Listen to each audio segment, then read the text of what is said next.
Yeah. All right, and here we go. We are live. Welcome, everybody, to Chalice and Chains. My name is Sam, and today we are playing once again Edge of the Empire, Sunday Sandbox, and tonight will be the season finale of what I'm going to dub Season 1 of this campaign, because we are finally at the moment where we're going to see what happens to this crew. And I have titled this session Temptation, a Star Wars Story. So what will happen today is we will give you a recap, and then we are going to jump right into the action. Before we actually get the game officially started, we will roll Destiny, but we don't have to do that yet. Because that is a thing that we do in Edge of the Empire. At least we're supposed to. And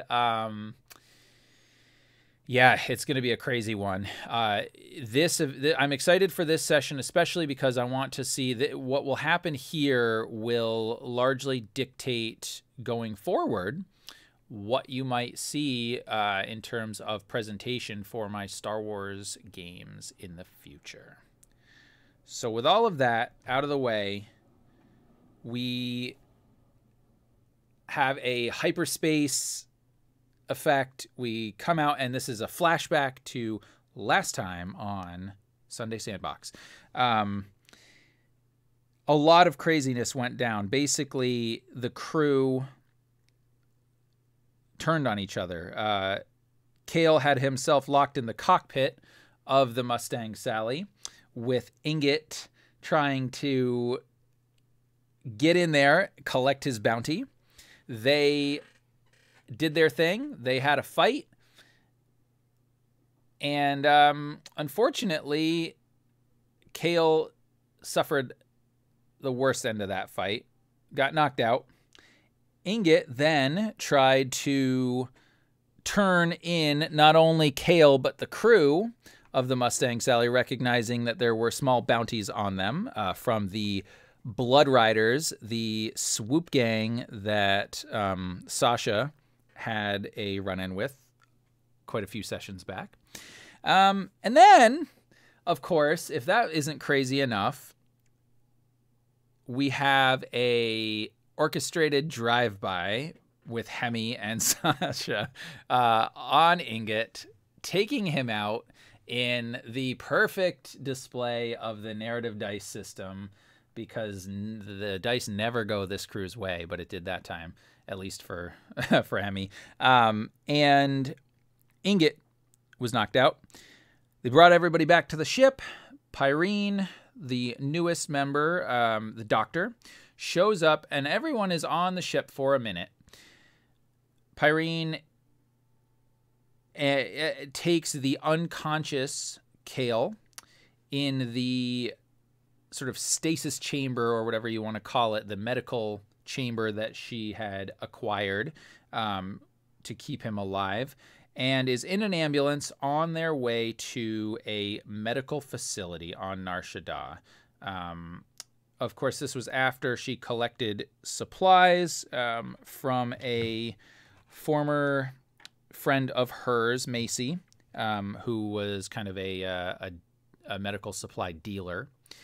And it sort of all culminated with Hemi and Sasha in the Slag Pit, the seedy drinking den and gambling facility in the lower districts on Nar Shaddaa, where they were told by their handler, Cordella, to meet with the Bothan bartender, Salix, and he would provide them the information that they would need to complete a job on Corellia.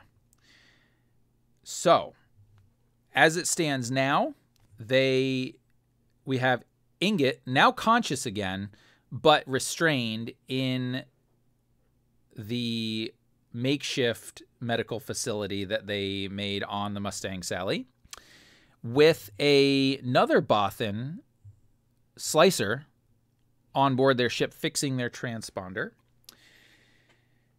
We have Pyrene and the unconscious Kale, like I said, on their way to a medical facility where supposedly he will receive the treatment he needs, at which point he will be turned over to the Empire for a large bounty. And we have Hemi and Sasha in the slag pit, having noticed that their faces are up on the screens for bounties, small bounties, 1,000 credits alive, 500 dead, having faced betrayal and one setback after another. Hemi, who has taken on the reluctant role of the captain of the ship, is now in a position where he's waiting to be able to meet with Salix, hopefully get this thing underway, and get themselves off this light forsaken moon. And so I will start the nightclub music. So for any of you guys who haven't already done so, just, volume maybe. But I'm going to turn on our slag pit music. And that is where we're going to start. But before we do that, let us roll some destiny points, if you will.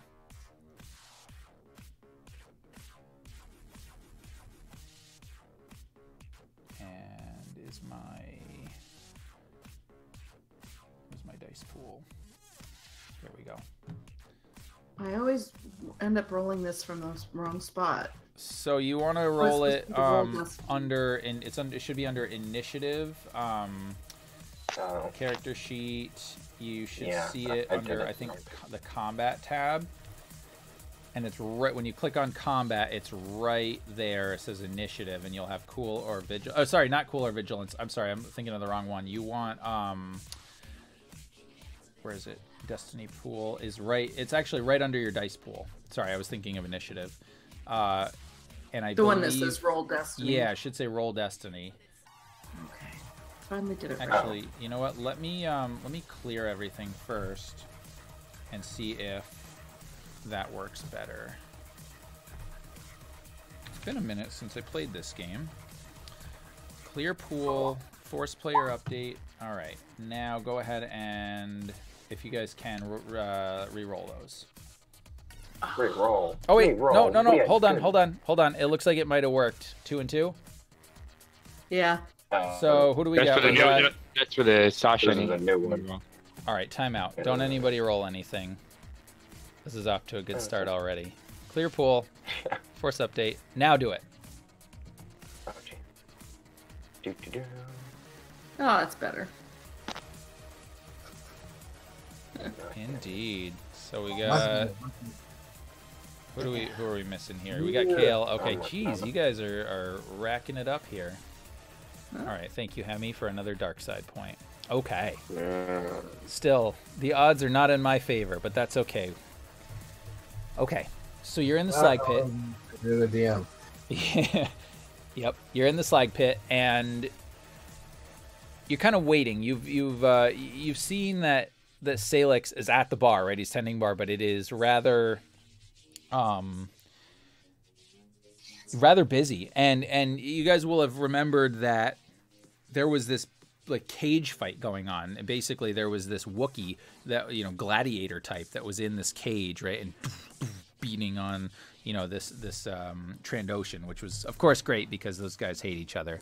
And so it's very sort of rough and tumble here. It is not great. And Hemi, would you be sort of sitting at the bar? Would you be pacing? I imagine Sasha's with you, but what would you guys be doing while you're kind of waiting for Salix? He's kind of giving you this signal like, hold on, I'll be with you in just a minute.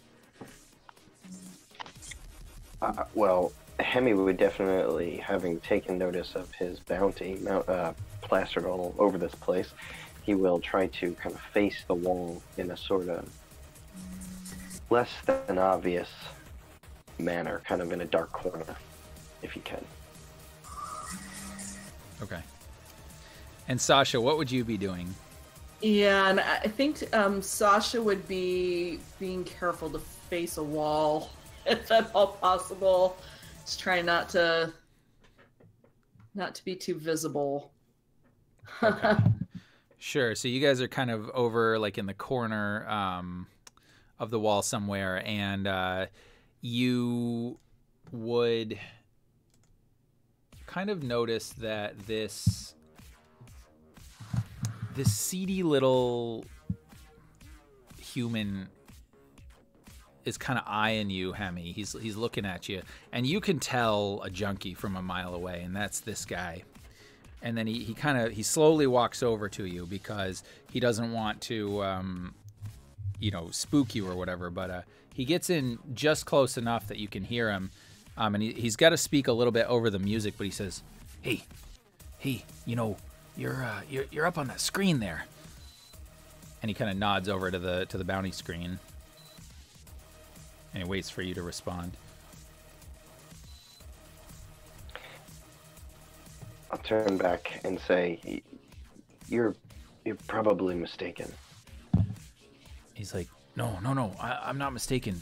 And he says, "Look," and he kind of points to some of the other people in the cantina, and you can tell at this point people are starting to kind of shoot glances your way, and he says to you, "You need to do something about that if you want to stay in here. Hey, listen, I might be able to help you out with that." What do you mean, help me out with that? He's like, "Well, if you know anyone who's good with computers," he's like, "I got this thing here," and he pulls out what you would recognize as a data spike. He's like, "You find yourself a good slicer, you might be able to hack into the computers and at least take your images off the screen there. It's like I'll sell it to you cheap."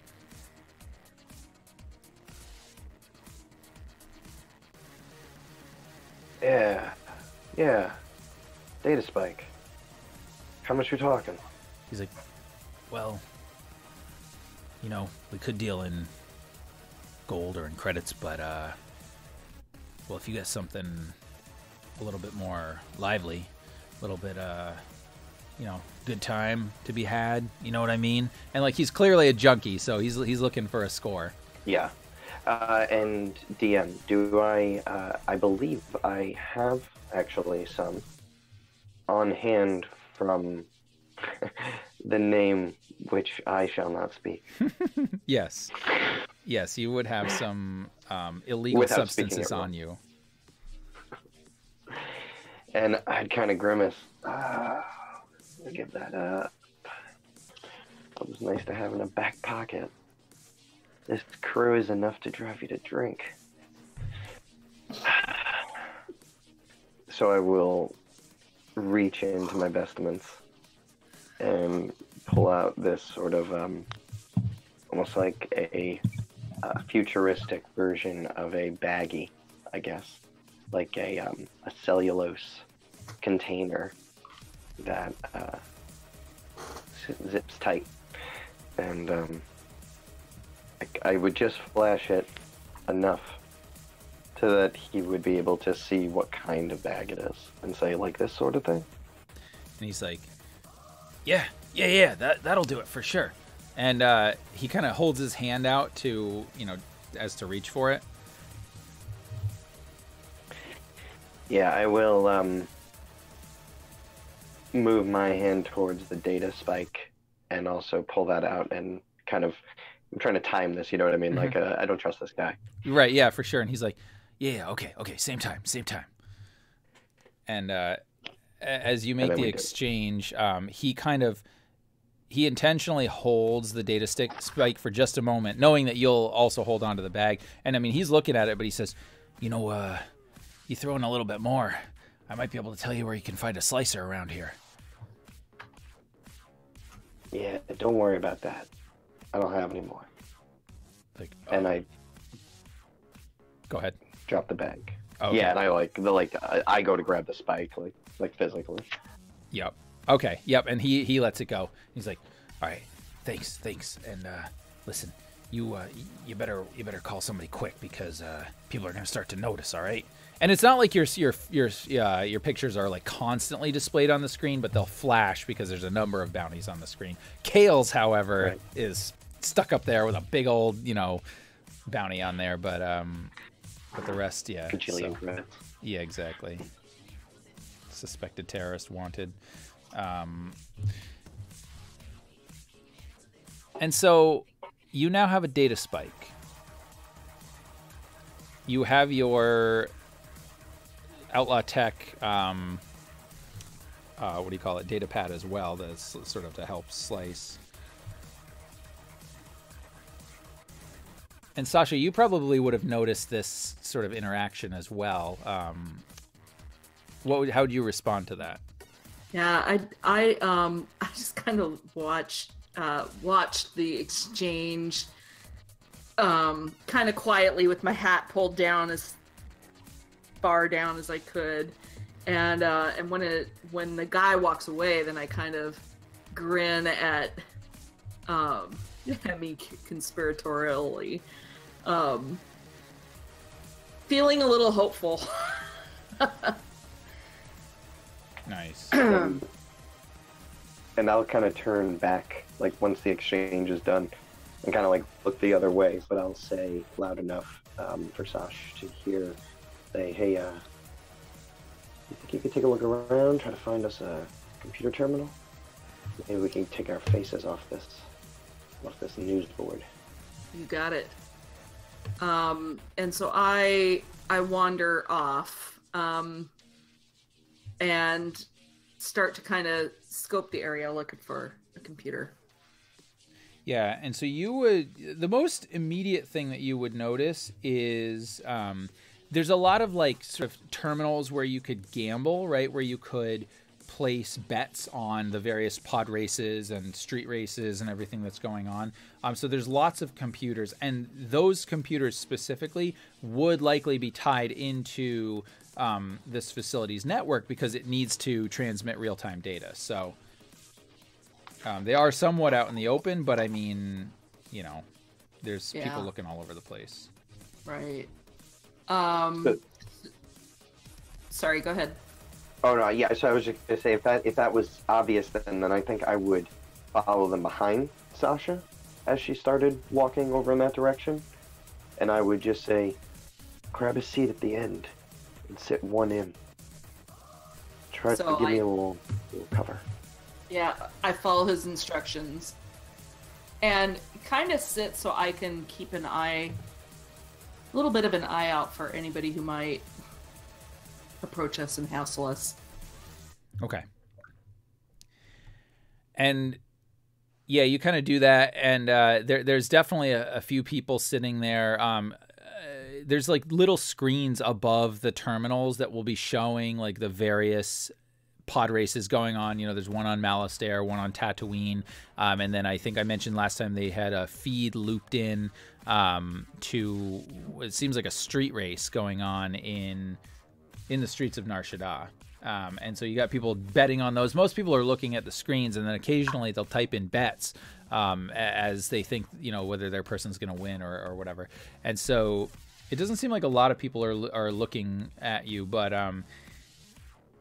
you definitely, Sasha, you would notice that like the room as a whole is busy at this point. Most of them though are distracted by the cage fight that's going on. So yeah, you probably have a window if you want to take it.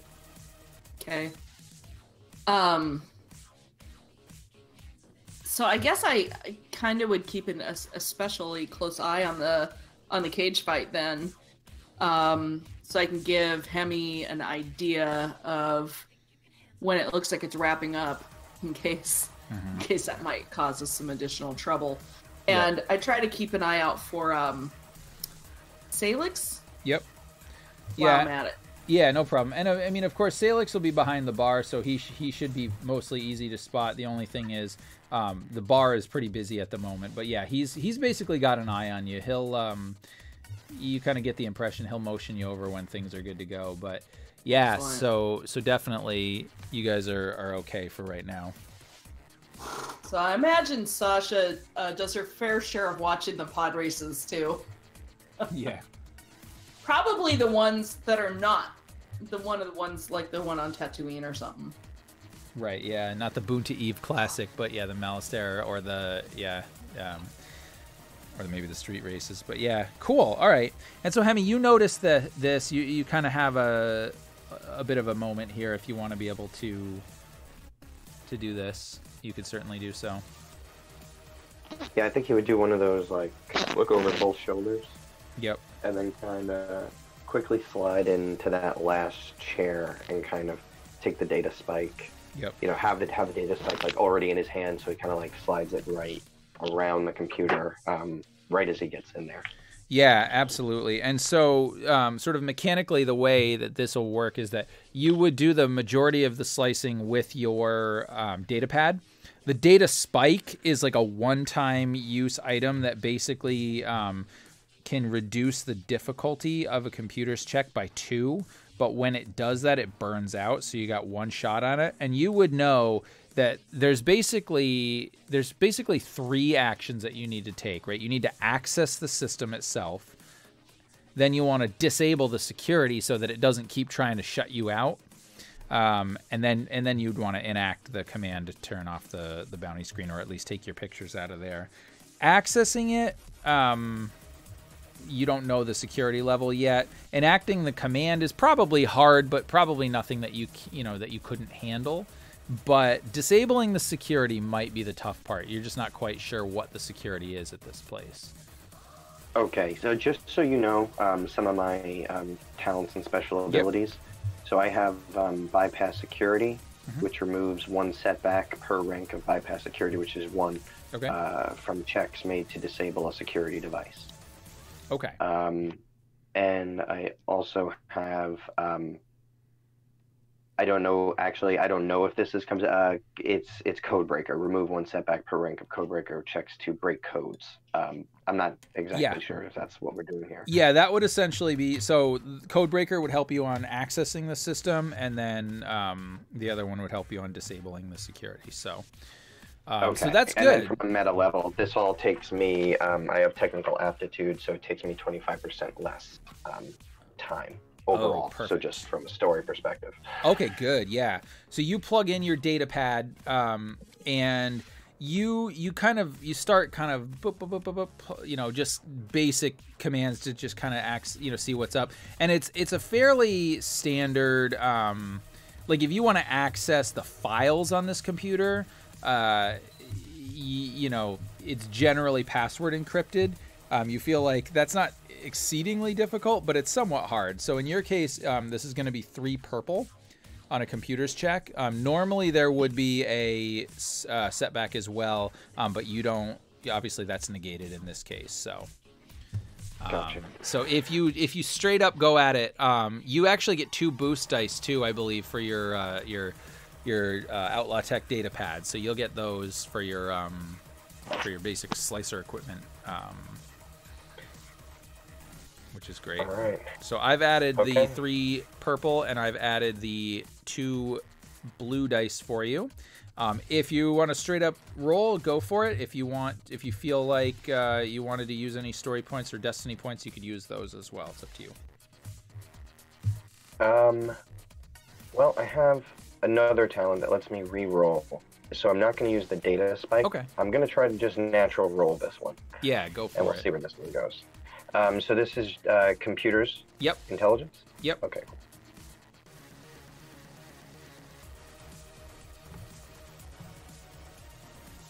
Interesting. What is it when it's just a triumph? So let me just take a look at the dice itself.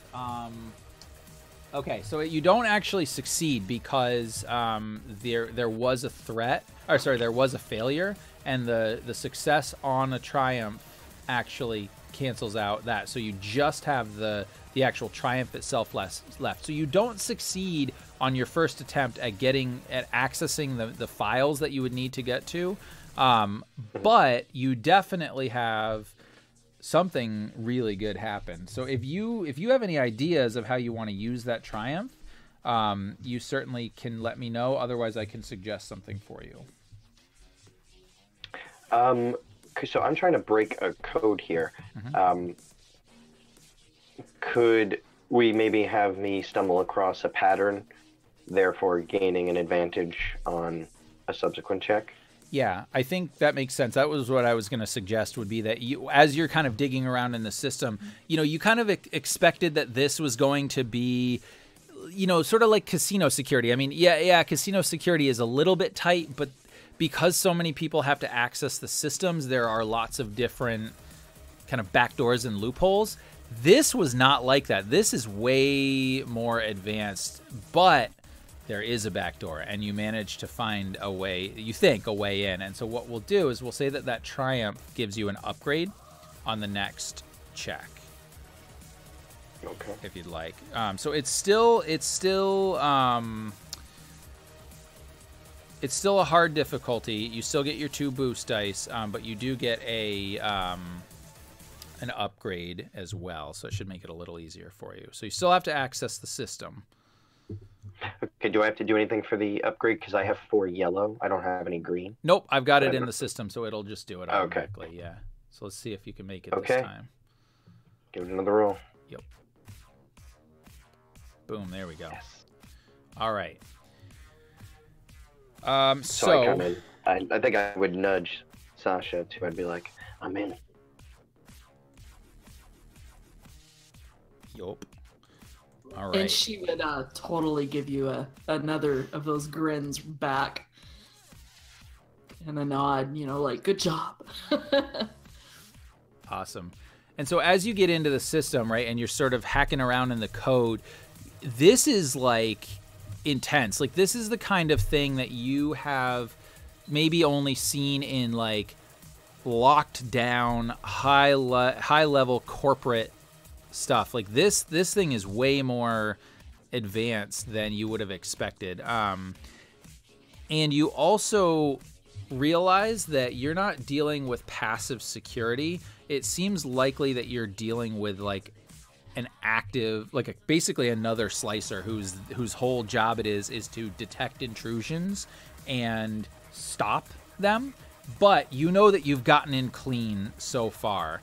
And so what I'm going to do with that, unless you have another idea, you could certainly use that advantage that you got for a boost on your next check, unless you have another idea. No, I think that makes the most sense. Okay, fantastic. And so you're in the code. You start seeing signs, like I said, of a sort of an intrusion detection guy. You know, somebody in the system, whether it's a droid or a sentient, you're not sure, but it's not just passive security. And so as you're kind of, you know, digitally weaving your way in, you realize that what you're going to have to do is you're going to basically have to shut down the security system, because that'll make it much harder for them to get you. But that's going to be damn difficult. You're realizing that you're probably up against somebody, because you can see their code signature in there. You're up against a pretty decent slicer here. So I don't know if this makes a difference, but I've been putting a lot of points in my slicing stuff. Yeah. I'm not really taking anything else. I don't know if this is a little different though. When defending computer systems, add 1 setback per rank of defensive slicing to opponent's check. I don't know if this is one of those situations. But no, you're the intruder at this point. They would be defending figured. the system. Yeah. So, but because of your other talents, they had that ability. I'll just tell you that meta. But I've removed that because obviously you're in here. So this is the hard one. This is the hardest check, you know. If I'm definitely going to use a light side point for this. Okay. And remember, you do have that data spike if you want to use it. Oh, that's right. Yes. Yes, and that reduces by 2 difficulty, right? It does, yep. Yeah, I think I will pull the data spike out and kind of knowingly, like, knowing that I'm up against someone, I'm just going to kind of, so the light side point's about 2, I'm going to say, well, may the whatever be with me, and put the data spike in. Okay. And did you use the light side point yet? No, let me click that. Okay, no problem. Yeah, I just wasn't sure because I know sometimes my computer doesn't always show it. So, all right, perfect. There we go. All right, so I've got the upgrade in for you. I've reduced the difficulty by 2. This is still pretty difficult, but you should be a little bit better off. Okay. Oh, wow. Nice. 2 successes and 2 advantages. Okay.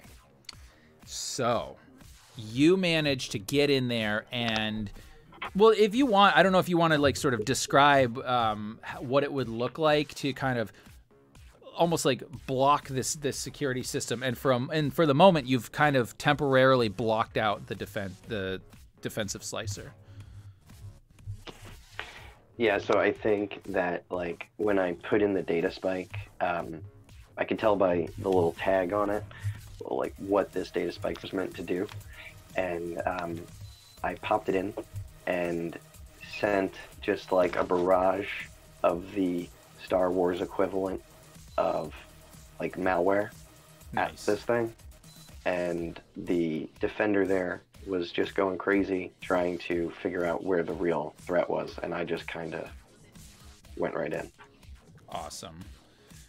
All right, and then what we'll do is you're like, man, I got this. Like, now all you really need to do is just type in the command that will, like, you've taken out the defense system. Now it's easy. You've gotten into the system. You've kind of hacked into their displays where it's showing your images. You found like a number of images in there, obviously, but you can take out at least yours and Sasha's if you want. I don't know if you want to keep ingots on there or not. I imagine you do.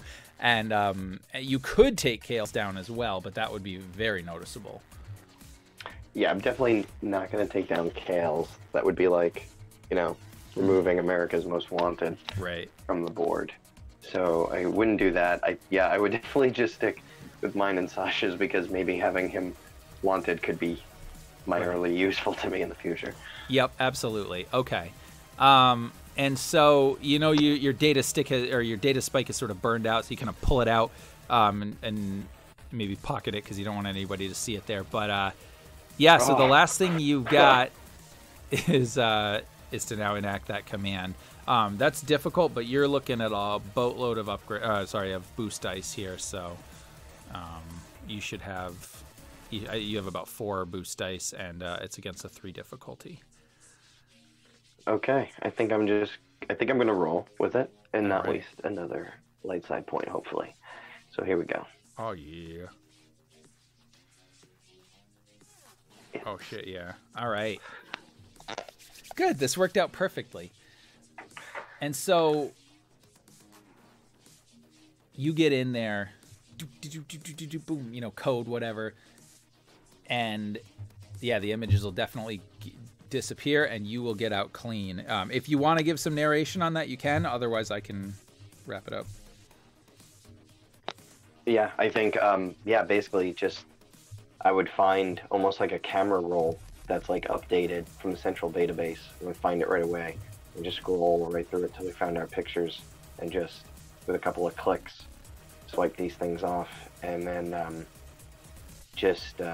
basically clicking a couple of things on my pad, bringing everything backwards out. You keep seeing the window that you'd seen before that, and just keep going back until you see kind of the home screen for the casino, and then real quickly my hand kind of slides back, pull the connection out, and pocket the data pad, and kind of take a minute to look at the room, kind of just happy knowing that nobody will see my picture up on the wall.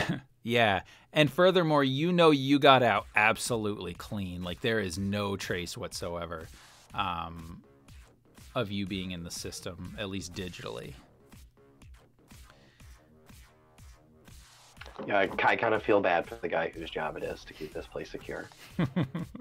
Nice.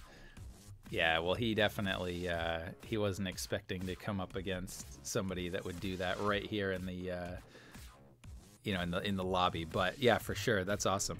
And so, yeah, I think Sasha, you would see him sitting back. You would see him. He's good to go. Like, how would you react to that? So we're good? Yeah, we're good. Done. I have to buy. For here, anyway. I have to buy a drink. Yeah. Well, who knows where else this might be posted, but It's a start.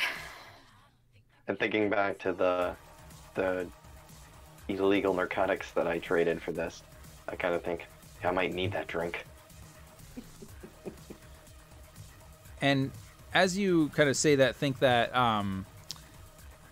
you see Salix kind of look up, and he finds you, and he kind of motions for you to come over.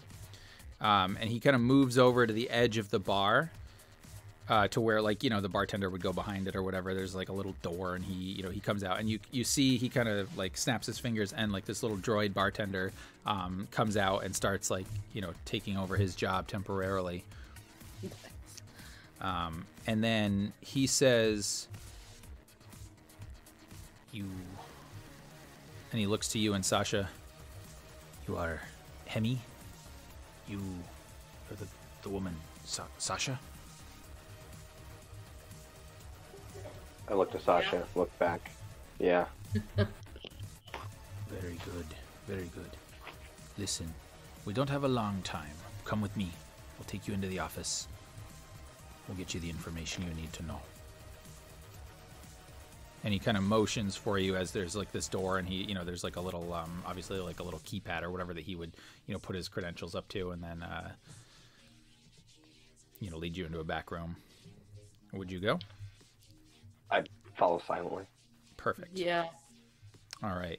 And so as you kind of go through the door, and then you hear it goes right as it closes behind you, the scene shifts, and we're inside the ambulance that has Pyrene and the droid medical technicians, and obviously Kale in the that sort of unconscious in the medical containment unit. And Pyrene, you start to realize that you actually hear before you feel some strange noises outside, and then all of a sudden the ambulance kind of like rocks a little bit, and the driver, who's a droid, lets out this little like beep boop whatever and swerves your speeder, right? And you're not in an air speeder, you're on a land speeder, but still, like, it swerves a little bit, and you kind of get jostled because you're so little, right?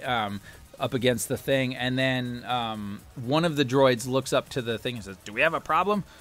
Yes, something hit us. And how do you react to that? Well, she takes a moment to collect herself and make sure that she's fine. She maybe bounced up against the wall of of the ambulance, and she looks to the droids and goes, like, what do you mean something hit us? She yells up to the front. And just as you say that, you hear, "I don't know, it was," and then another like pew, pew, something hits the back of the speeder, and actually you realize that at this point these are projectiles, and like, because there's holes coming through the thing, right? And all of a sudden they swerve again, and then like the vehicle kind of crashes. They're like, "Oh no!" right? And it crashes into like the wall of this building, right? And you can hear outside the traffic, and whatever. And then you kind of get your face almost pressed right up against like the what do you call it? Like the fogged glass of the containment unit that Kale's in, and then you're kind of looking at the readout thing, and you notice that like it looks like the sort of the power is fluctuating a little bit on this thing. It looks like it may have been damaged a little bit. And in fact, you see underneath it, it's starting to leak out coolant a little bit. The thing with this that you realize is this is more of a containment unit than anything else. So it's not necessarily going to do anything but keep Hemi unconscious, and now it's not working anymore. You also notice that not Hemi, Kale unconscious. You also notice that the vehicle has come to a stop at this point. The droids in the back have basically just been like smashed and seem to be powered down, and the ones in front are saying, "Oh no, we better call this in." And then one of them says to you, "Sit tight back there. Help will be on the way soon." Yeah, calling went in. Shouldn't we assess the situation before we call things in? Says, don't you worry. Protocol is to call in for assistance. We will call the Corellian Port Security. It will be okay. And then all of a sudden you hear, and you hear, and the droids in the front, you can tell they get blasted, and the door to the back of the ambulance basically gets ripped off, right? And you actually, for a minute it had those like sort of fluorescent lights that would be there to, have enough lighting for a patient, right? And you're kind of looking out into the smoggy, dank streets of Nar Shaddaa, and you see this large, basically speeder truck having basically like ripped the doors right off with these like chains, right? And you're kind of looking out, and then these two men jump up into the back of the thing here with big blaster rifles basically pointed right at you, and they have like goggles and like masks kind of covering their faces, but they look human from what you can tell. And one of them kind of looks to you and says, "Who are you? What's going on here?" And the other one is starting to look at the containment unit and trying to figure out how to open it. What do you mean? We're transporting a patient to the hospital. What is going on here? I think it's a very good question. And he kind of ignores you for a minute, and he looks to the other one, and he says, "Is that him?" And the guy's like, "I can't tell." And then he looks to you, he's like, "How do you open this thing?" Oh, why? I'm transferring a patient. He's critically wounded. And as you're doing that, the barrel of the one guy's gun is like literally a centimeter from your face. And he's like, "Open it." Okay. And she puts in the command into the thing and opens it. Okay, great. And basically, it's... I don't know if that's great. What's that? I don't know if that's great. Anyways. No, I was like, please open it. Please open it. And so, yeah, so it kind of, first the sort of fog that would be on the inside dissipates, and then the sort of canopy slides back, and, obviously Kale is there. And the one guy looks to the other one, he's like, "Oh, yeah, that's him." And they're like, "Good. All right. We got to get him out of here." Wait. Again, I don't know if moving him is a very good idea. He's pretty... What? And she's very stressed. Yeah, and, for sure. And has her hand underneath her clothing. I'd see it maybe as like a small, like, dress-looking thing. Yeah. And she has it on her shot. Her shock stick. Yeah. Just in case, you know what I mean, but not making it obvious that she's doing it. It looks like her hand's in her pocket, maybe. Yeah, for sure. And he kind of looks to you, the one that has the gun pointed at you, kind of puts the gun down a little bit. And he says, kind of in a softer tone, "You're the doctor? You're helping him?" Yeah. And remember, I just said I'm transferring him to the medical facility to make it... What? Yep. Who are you? And he kind of like pulls the mask off of his face for a minute, and it's like this older guy. He's just a human. He's got like sort of salt and pepper hair, but I mean he's scarred all over. You could tell, like, for a human, this is one of he's rather tall, fairly muscular. He looks like a soldier, right? And he says "I'm sorry to do this, ma'am, but..." And his tone is like completely changed now. He's like, "But you can't take him to a hut facility. The Empire will get him for sure there. We got to take him back. We can help protect him. Listen, if you care about him, please come with us. It sounds like you could help."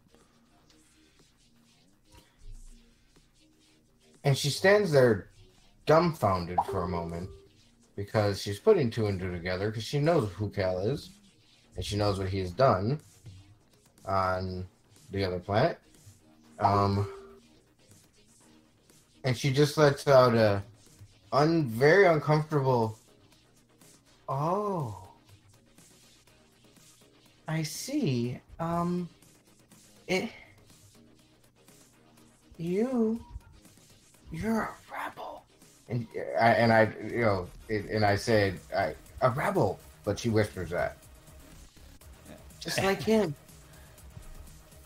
And the guy's like, yeah, kinda. And well, I'll tell you what, we could definitely use good doctors. You think you want to come with us? You could help us out, especially if you can keep Kale alive. We need that intel that he's got. He can help us so much, and so can you. I probably could, but this is really, really a quandary for me, sir.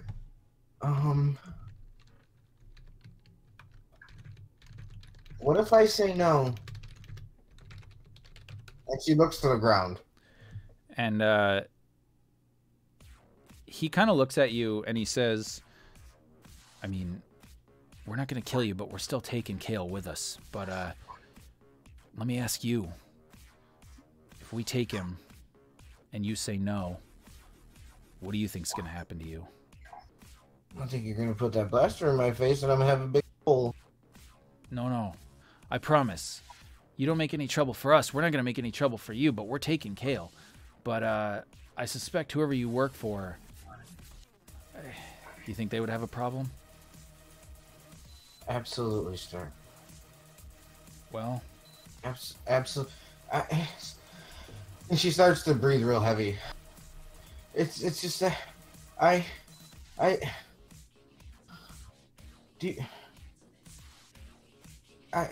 think that we both work for some people that would not like either side of what we might do here. And she's almost hyperventilating. She's breathing so heavy. and the one guy is like looking to the other guy, and he's starting to like pull Kale out of the. Wait! And then he freezes. He's like, what? Did you not see that really large wound on his abdomen? It's like, well, listen, we can't sit around here. The droids, they called into the Empire. What? Yes, I know, and I understand that it's the Empire, and we're in hut space. There's so many players on this planet, and don't you understand that if you move this man, he may die? It's like, well, we have to move him. We have to get him in our truck. Can you ensure, if you come with us, that he'll be alive? We can't move him off of this containment unit. If we move off this containment unit, I can almost give you certainty that he will die. Fine, then let's get the containment unit on the truck. Can we do that? Yeah, well, let's make sure it still works, seeing you shot the shit out of this place. And the one guy looks to the other with kind of like a sheepish grin. Maybe the first time in the whole time that Pyron's been around that she swore. You know what I mean? Right. And so now, of course, you would know if you do take him out of the containment unit, he's not going to die. He just, whatever. But yeah. And so they kind of look to you and they're like, okay, well, I mean, can you check it? Like, is it going to be all right? Yeah, well, back up. You guys are kind of crowding me. All right. And so they do, but they're like, but make it quick. We don't have, but maybe but a minute. Is it working? Yeah, I mean, well enough. You realize it will. I mean, it is going to die unless you have some kind of mechanical training that you could fix something like this. But eventually, the power containment unit will fail. No, I mean the hover for it and everything. That will right work. Now it'll work. Yeah. Okay. Yep. Yeah. So I don't know much about any of this war stuff and keeping. Are you gonna give me cover? Because these things only move so fast. Yeah, we're fine right now. You don't have to worry about that. But we'll of course make sure you got cover. And then you see one guy kind of speak into the mic, his comm unit or whatever, and the truck starts pulling up, and you see on either side there's more armed guys. Basically they look like they're armed escort for the truck. Yeah. Get a move on. And she makes it so it'll move, and she gets on the other side of it and starts pushing it forward. Even though she's really little, she's pushed a million, space gurneys in her life. Yeah, for sure. All right, but now this we gotta talk when we get inside your truck, because I'm in a bad spot right here. And she starts pushing it. Yeah, absolutely. And so you kind of get into the truck, and and it starts peeling away. And just as like like before even all the guys get on the truck, like you're getting the impression that this was get him in the truck and get the truck out of here. And good thing too, because as soon as you get him on the truck, they slam the doors shut and you hear pew choo choo choo choo. And you hear the one guy, the bigger guy who took his mask off. He yells up to the driver, "Get a move on! The Empire's here!" And they, start moving as fast as possible. His companion kind of jumps up, and it looks like you kind of look up, and this is a big truck, right? This looks like some kind of personnel carrier, and in fact, you recognize this as an Imperial vehicle. You wouldn't necessarily have been in one necessarily, but you would have seen them. This is basically like an armored personnel carrier, but it's got like a turret on the top, and so his companion goes up, and he's getting on the turret, and you can hear the doo, doo, doo. And the other guy looks back to you, and he says, "So, is he gonna be all right? I mean, we can get him onto to our ship and get him off planet, but it might be an hour or so." No.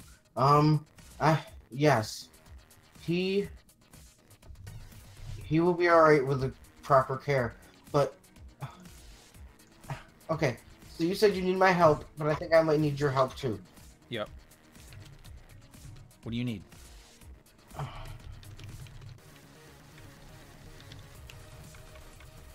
can't let you take him off this planet, sir. And he looks at you. Go ahead. But this is the reason why. Okay, so now I know that you are obviously against the Empire, and I'm not saying that I'm not saying I'm sympathetic to that, but I may or may not work for a very high-powered, hot. And she says it with so much like regret, and not regret. So much fear almost than anything. You know what I mean? Yep. And he looks at you and he says, "I understand. You're in a tough spot." He's like, "Listen, let me tell you, when I was young, man, I was in a tough spot too. I was in the Corps. I was stuck working in a factory. We were basically slaves. And then Saw Gerrera got me out. And I'll tell you, this is the closest we've ever been to huts. You want to you want out of this life. You want to do something meaningful for people who will actually care and treat you right. You come with us."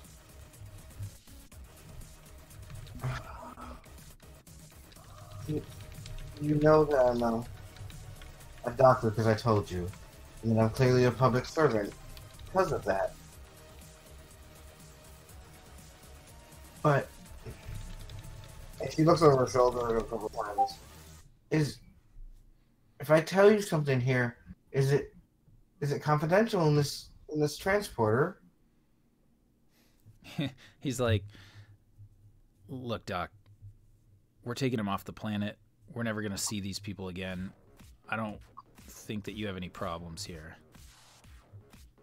I'm not so sure about that, sir, because I work almost directly for Durga the Hutt.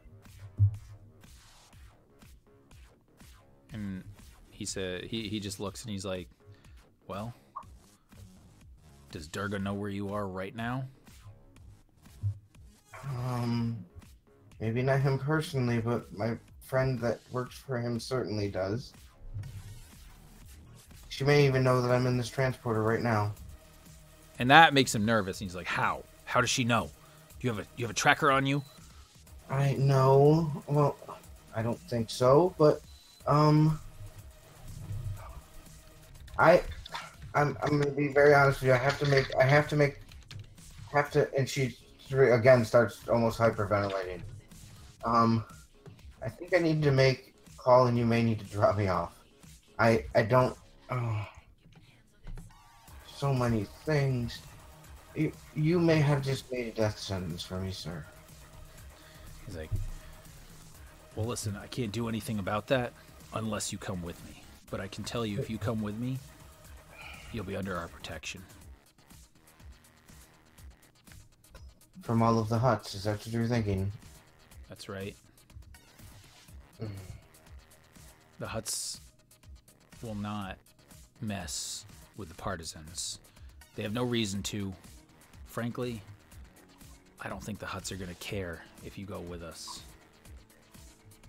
Oh, he's gonna care. And so Well, is Courtney. Then I'll tell you what, we'll keep you out of hut space. Sound good? Oh. Yeah. And she kind of sits down and maybe because she can't fit in the bench, so maybe it's like a footstep on the bench, and thinks for a second and goes,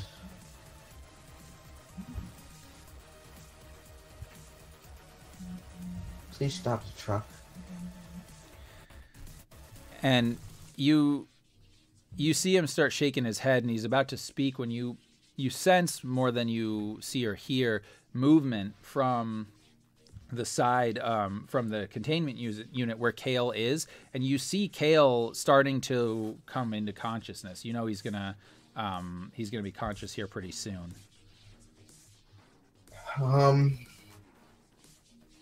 And I believe that, well, I don't even know if I would have done something like that. Does she have any medical supplies on her?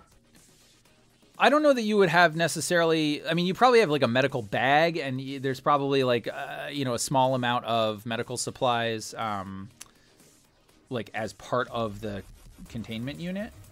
Mm-hmm. But they would be probably just like first aid.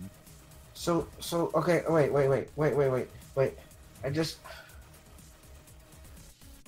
If I wake him up and he gives you the information that you need, do you still have to take him? Yeah, we got to take him. We got to take him back to our ship, and yeah. Why? If he gives you the information that you need. Because those are our orders. Well, don't we all have orders? Do you not care about mine? No, I don't. I have my orders. You can come with us if you want, or not. You want to get off this truck, you can get off the truck. And he kind of opens the back of it while it's still moving, and he's like, but I'm taking this man.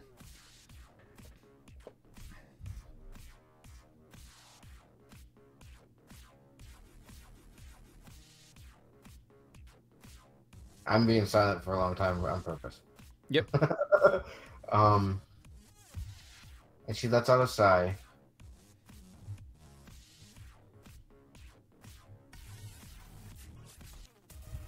That's fine. Stop the truck. He's like, no, we're not stopping the truck. But, and he kind of motions, or he kind of, tells, hey, pull it up here, swing around, slow it down. She's going to jump out. Oh, no, that's not happening. He's like, we'll stop at the spaceport. You can get out there. Oh. Fine. And for her, it's a huge truck, right? Oh, yeah.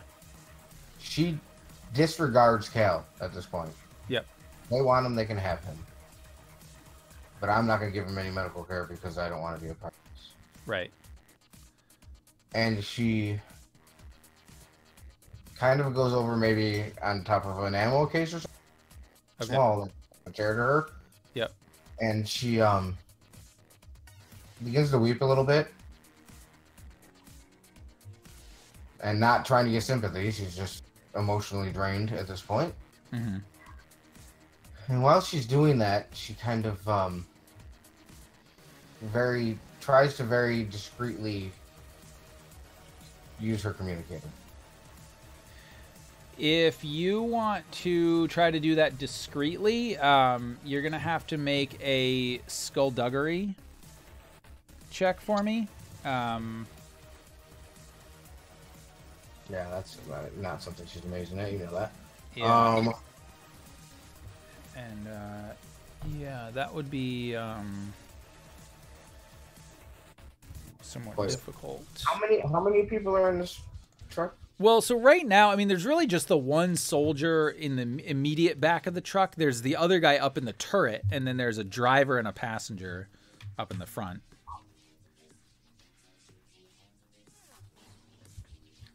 All right, so she looks back up to the man that's been talking to her. If I use my communicator here, are you going to give me a hard time about it? Yeah, you're not making any communications right now. Not until we're off the planet. Listen, I don't want to hurt you. I don't have anything against you. You know, you seem to have kept our friend alive here, but I can't have you calling in to anybody. I mean, listen, you could be really valuable to us. A doctor working for us, like, we need doctors. You'd be doing good work. Why don't you come with me? Come with us. I'm not denying that I could do good work for the rebels, because you are a rebel, okay? I understand that. And I understand that maybe even on your side of what you think may be correct. I'm not denying that. I'm not denying that the Empire does really terrible things. And I'm also not denying that the Hutts don't do really terrible things. But I'm like almost 200,000 credits into the Hutts. They're not going to forget that. And he looks at you, and he genuinely looks sad. And he says, listen, you know them better than I do. I don't know a lot about the Hutts, but 200,000 credits, yeah, that's 200,000 credits. It's a drop in the bucket to the Hutts. You come with us, we'll make sure you're never near a Hutt. You don't have to worry about the Hutts. They don't get involved with the rebels. They don't get involved with the Empire. They stay well enough alone. And they want to send a bounty hunter after you? We've dealt with our fair share of bounty hunters. In fact, and he kind of nods up to the turret up above. He's like, he used to be one. And she kind of looks up at the turret. He's not wearing green, is he? No, I mean they're wearing like sort of no, they're not wearing green. Sorry, just I had to. Yeah.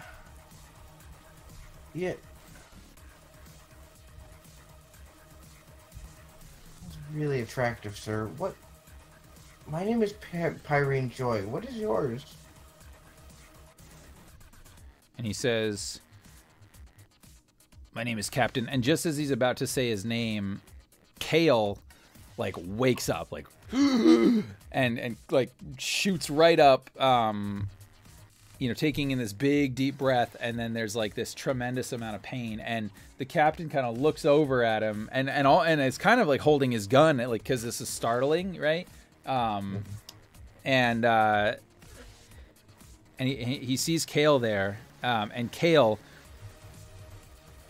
your kind of eyes come into focus very sharply because of all the pain in your abdomen, and you kind of slowly start to see, this sort of gerbil-looking creature, very small, next to you, and then you see the commander of your old unit. He's a captain.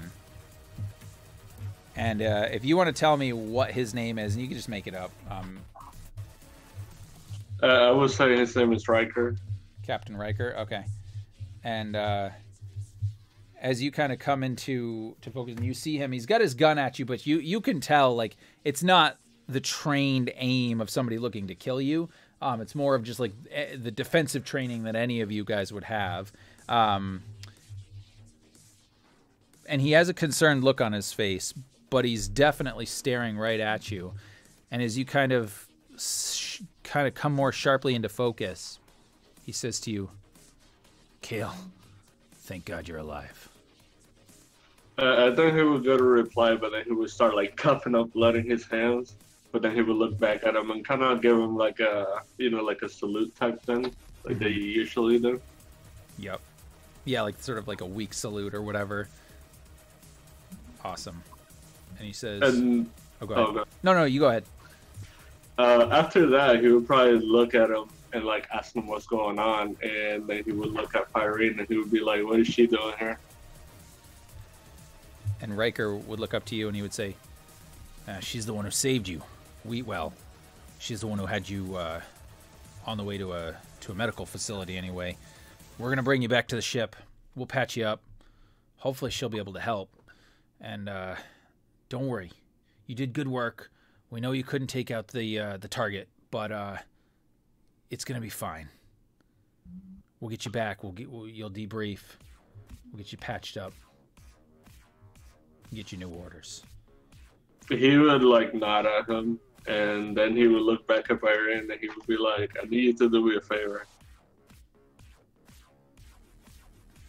He's talking to the captain still, though. Oh, okay, sure. And he says, "What is it?"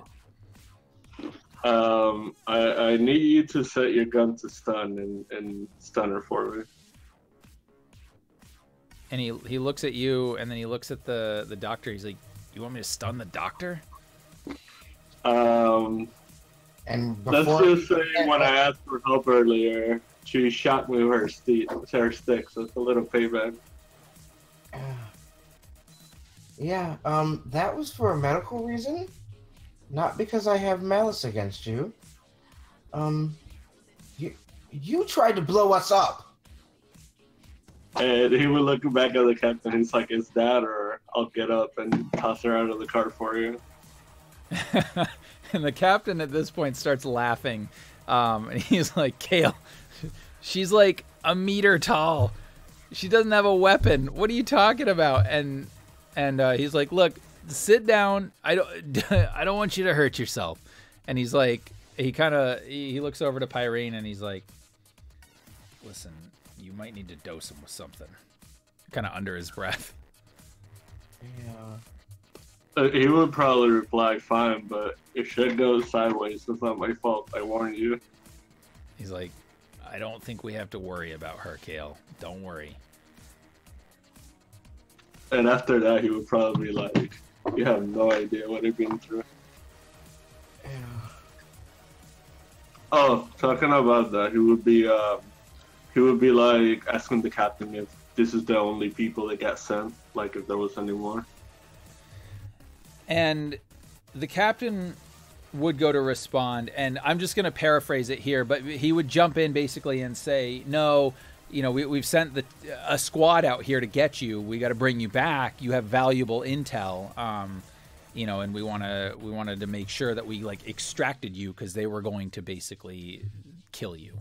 But before you have a chance to respond, we have another kind of dissolve, and we're in the cockpit, or not the cockpit, but we're in the interior of the Mustang Sally, in the meatbag treatment center, and we have a droid kind of restrained in there.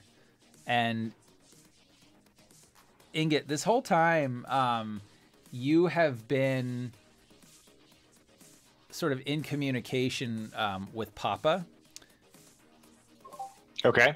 And Papa's basically been like, "What is happening? Like, what is going on? Where are you? What is your situation? Can you get out of here?"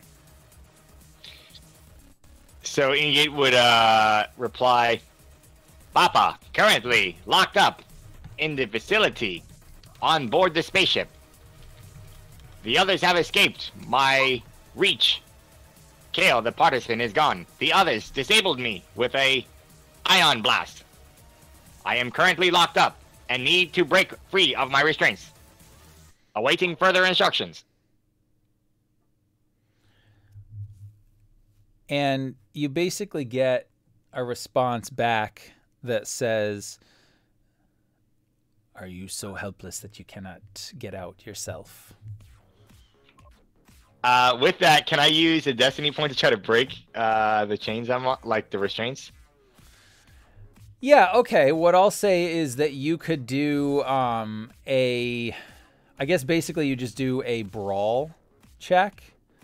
I'm going to set this against 2 difficulty, but you're also going to have 2 setback because everything is restrained, and you're actually still you're still like barely conscious. But yeah, you can give it a shot.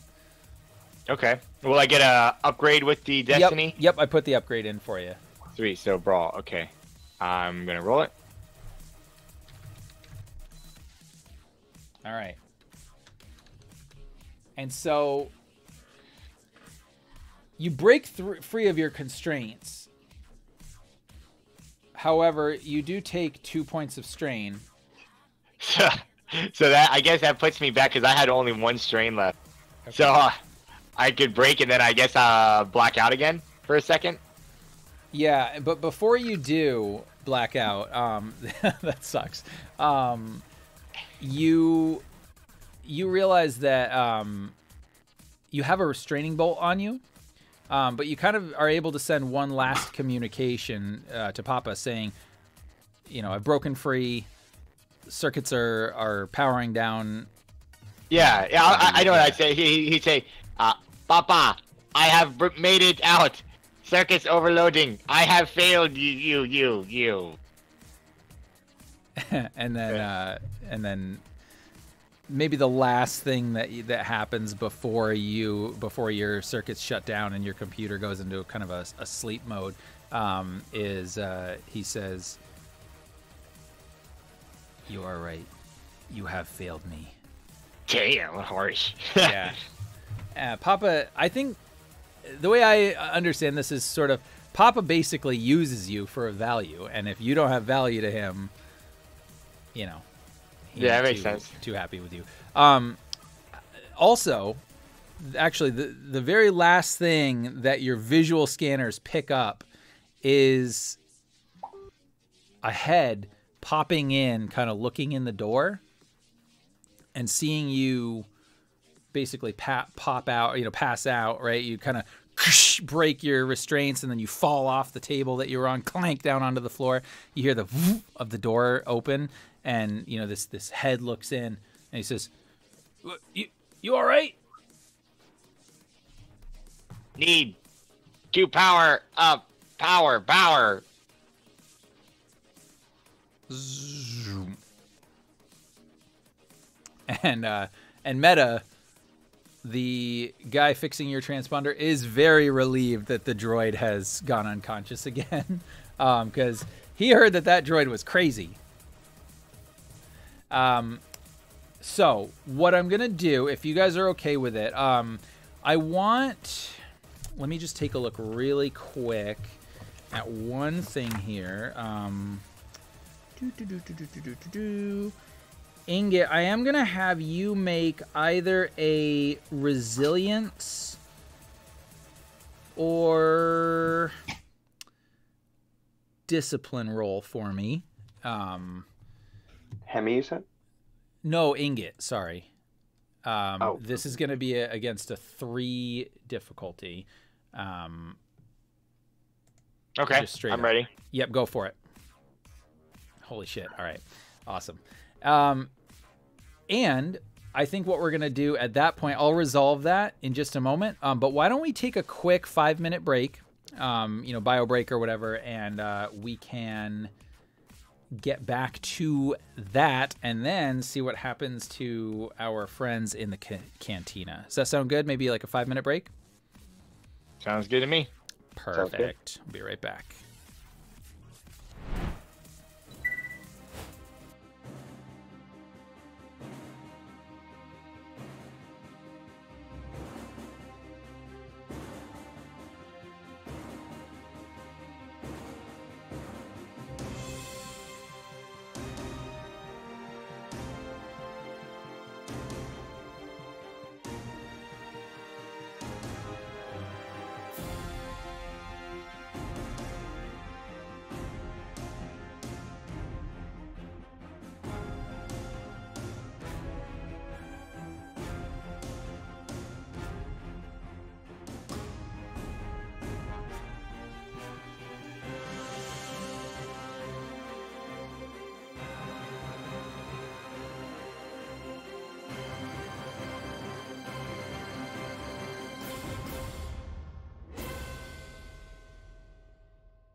Oh yeah, totally. Well, and what was interesting about it was like I forgot you had all those talents.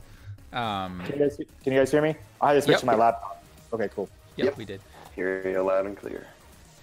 But so I was like, oh geez, like all all the difficulty's gone. But but yeah, it was funny. Well, and it was so interesting too because I was like he should be able to get through this task, but I had plans either way for what would happen. But it was interesting because I was like, oh man, if he doesn't make this, that's gonna be hard.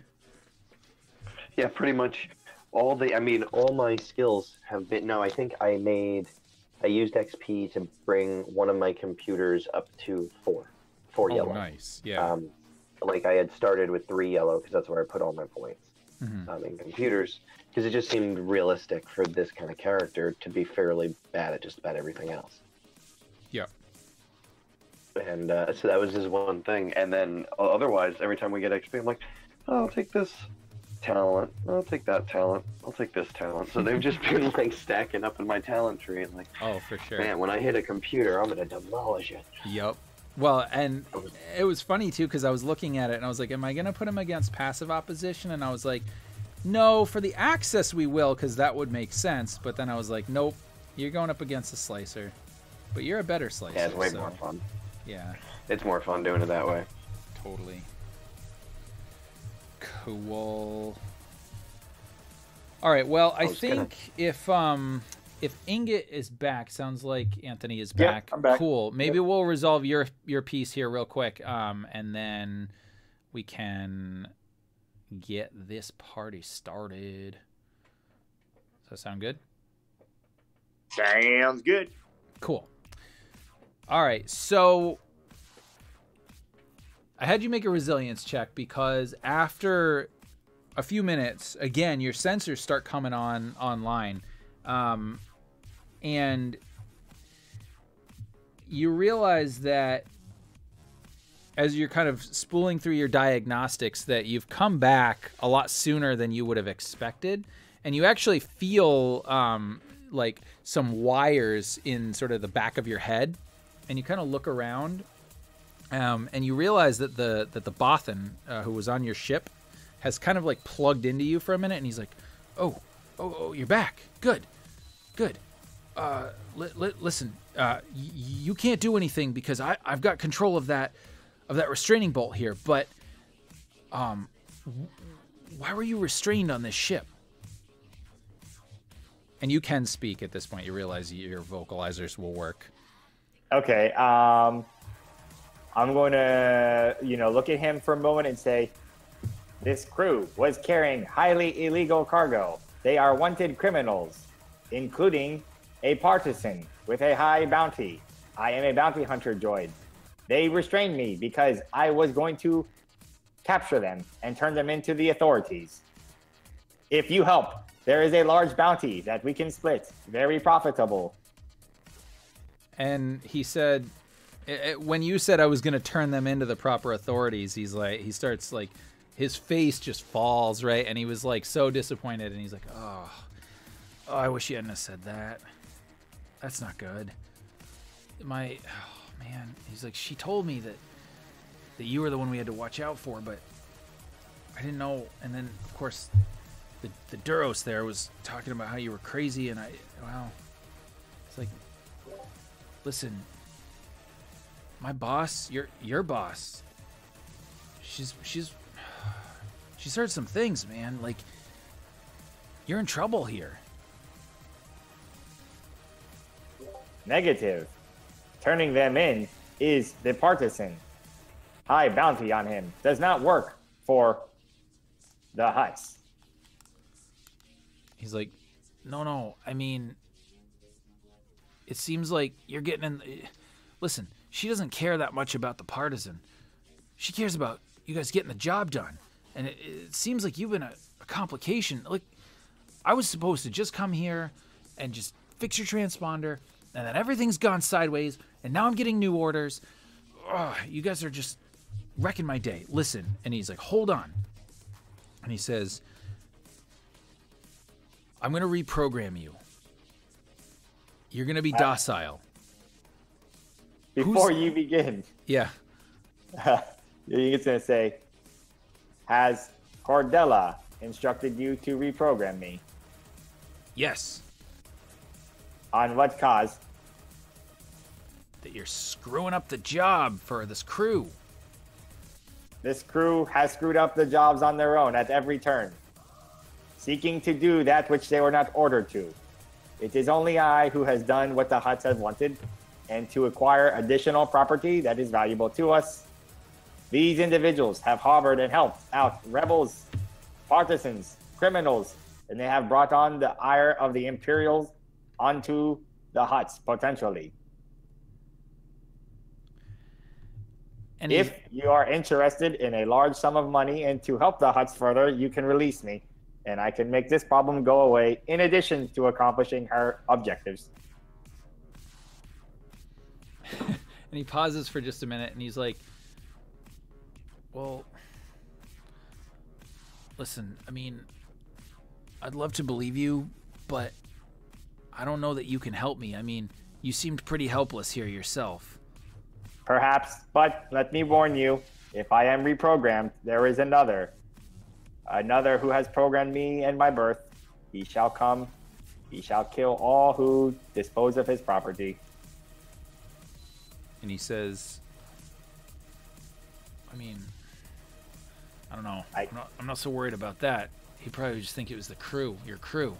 They're the ones that restrained you here, right? Hold on one moment. Boop, boop, boop, boop, boop, boop, boop.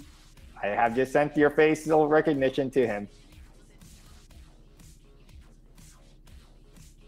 All right, and he flips. He does something on his data pad, and everything. Your circuit's shut down again. He panicked, and so we're gonna transition back for a moment. But I will say that you were able to actually send out that transmission to Papa, but it's literally just like the face of this Bothan. Cool. And so we transition back to the slag pit, and Hemi and Sasha, you've walked into the door, and let me actually move the map over here so you can see it. And blunk. You're in this office now. Salix brings you in, and there is this Faline man sitting at the desk with two what look to be guards in the back. And Salix kind of comes in and literally just nods, right? He just nods at the guy, and the green Faline man stands up, just immaculate suit, you know, looks really maybe like, I mean, he looks wealthy, right? Like, he's probably the owner of this place. You don't know, you're not sure, but this guy's a big deal. And Salix kind of looks to you guys and he says, "You done good. Listen, your meeting, well, I'll meet with you depending on how things go here, but word of advice, listen to what this man has to say, and if he gives you any offers, I recommend you take him up on it. Just whatever you do, don't upset him." And then he leaves, and the man hasn't said anything yet, and he kind of just stares at you, Hemi, for just enough time to make it uncomfortable, but not long enough that it's like real uncomfortable. And then he looks at Sasha and he does the same thing, and then he says, he kind of motions for you, and he says, "Please have a seat." And even though there aren't chairs in the image, there are chairs there. Yeah. However long he thought he had to stare at Hemi to make him uncomfortable, it took half that amount of time. And yeah, he is glad to be offered the seat so he can get off his shaking legs. This feels not good. Great. And Sasha, how about you? Do you sit down as well?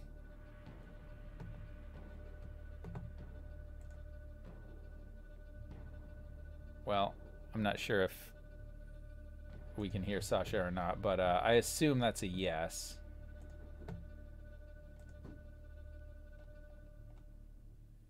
Chris, you're not coming in if... okay, gotcha. Yep, a yes. All right, perfect. And so, yeah, you guys sit down, and then this man looks to you, Hemi, and he says, Hemsol Vu, if I'm not mistaken.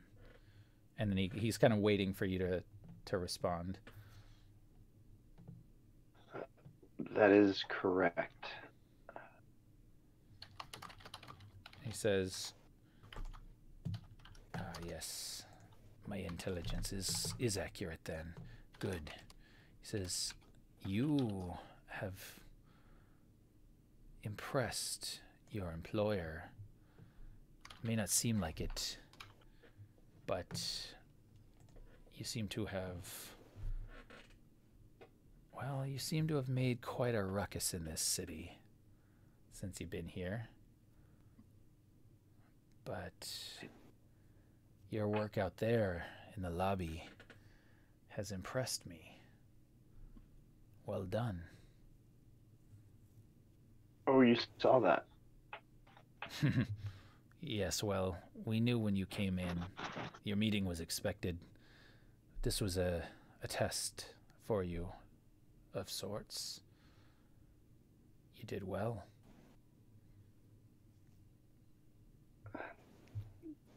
Not well enough if you noticed, I suppose. But thank you. He's like, oh, no, you believe me. You did well. My slicer did not detect you.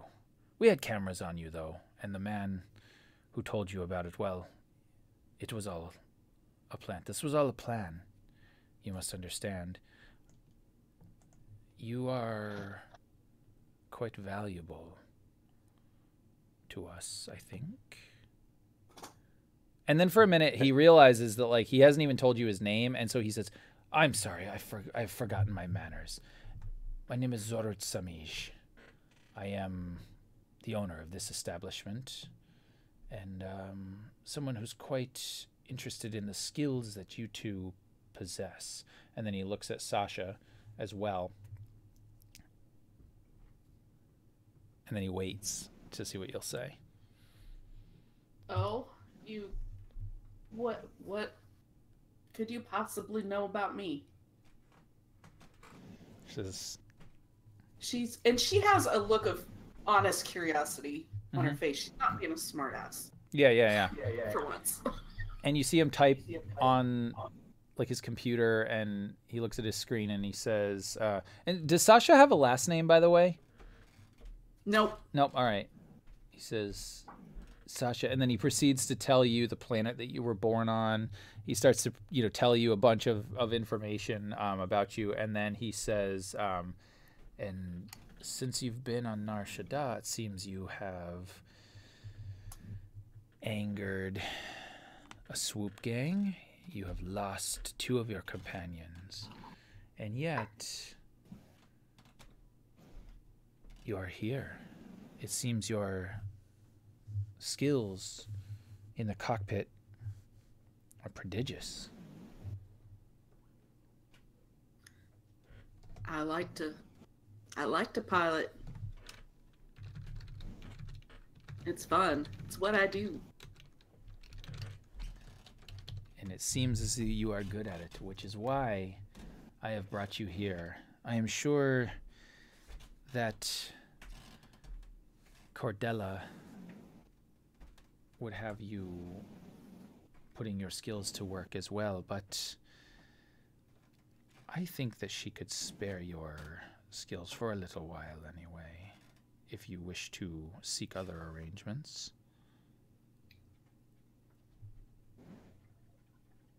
I'm listening. And he looks to Hemi and he says, you are the captain of your crew, are you not? By default, I am a slicer by trade and talent. He says, so... but serving as captain. So leadership is not something you aspire to then? Not particularly. And then he looks back to you, Sasha, and he kind of just cocks his eyebrow, as in to ask, and how about you?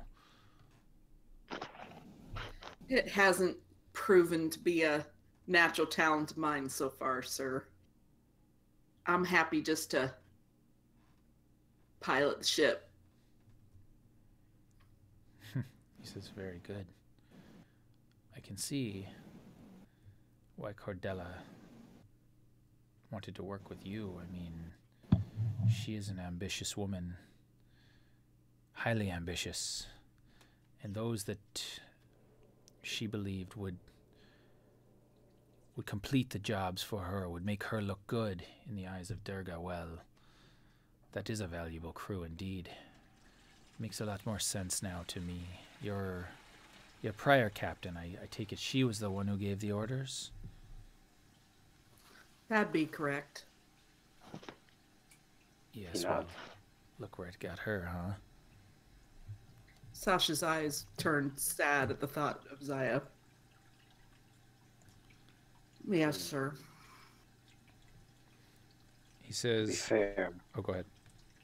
Oh, no, I was just going to say, to be fair, those extremist rebels are getting more... I want to use a different word, but I'm thinking of, they're getting more desperate by the day. Says, yeah, yes, indeed. They blow up a Death Star and they think that they will one day control the galaxy. Pathetic dreams of pathetic fools. They do not understand the real power in the galaxy. Oh well. No mind. Unfortunately, we seem surrounded by those that think they are more powerful, more useful than they actually are. Your employer, Durga, for one. Fortunately, he has realized that he does not stand much chance of taking down his cousin, Jabba the Hutt, without assistance, without friends. He's come to us for help. And it has been a good relationship indeed, but I think you seem the type that could benefit from getting out from under the slimy paws of the Hutts to work for a true organization that would value your talents. What do you say? Hemi looks over at Sasha. He's almost thinking it's too good to be true out from under the huts. She's thinking the same thing. And yet she's hopeful. And you can almost see like the excitement. Like the sadness is gone and there's like this excitement dancing in her eyes. You'd recognize it as the same expression she has when she's flying. Hellbent for leather. Hemi looks back and he kind of shakes his head. Yes, I'd be very interested in getting out from under the huts. But tell me, if your organization is contracted by the huts, who and what are you? And he pauses for a moment, kind of like in the image himself, right? He steeples his fingers and then he looks at you just with those piercing gaze, right? And he says, Black Sun.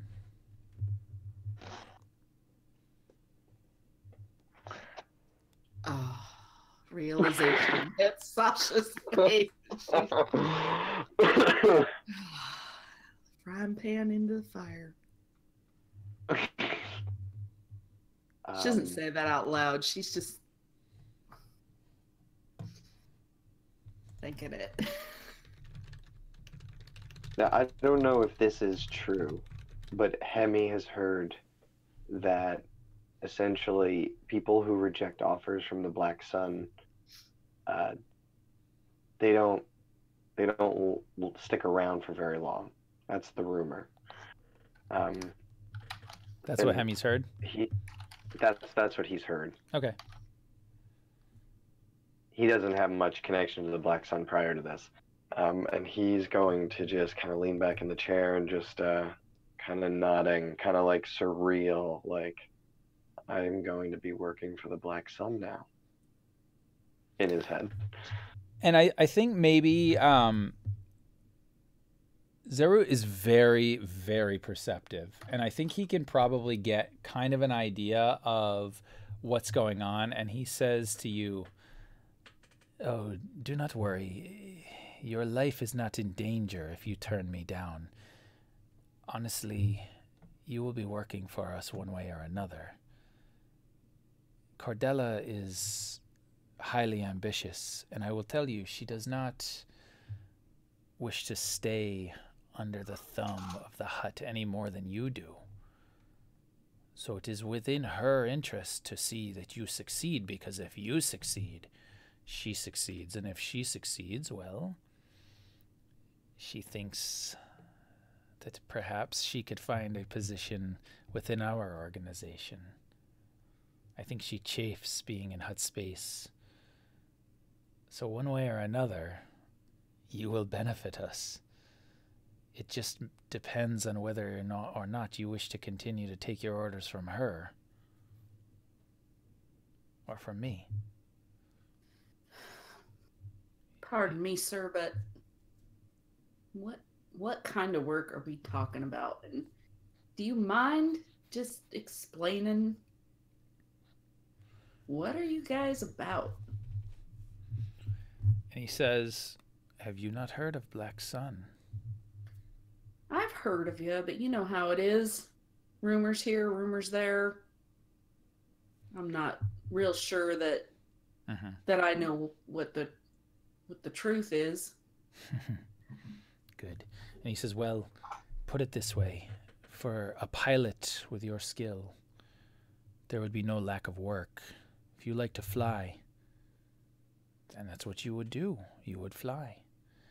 You would not be relegated to backwater, outer rim planets, and you would have no fear of running into Imperial entanglements. Well, I shouldn't say that. There's always the Empire. However, the resources that we can bring to bear are substantial." And then he looks over to Hemi and he says, "And you? I feel as though your skills will be wasted here among the huts. You could be so much more, so much greater."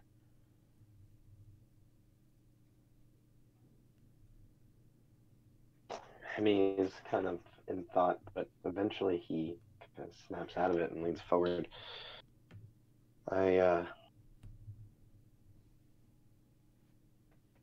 He looks over to Sasha one more time, and he looks back and just says, "I think I agree."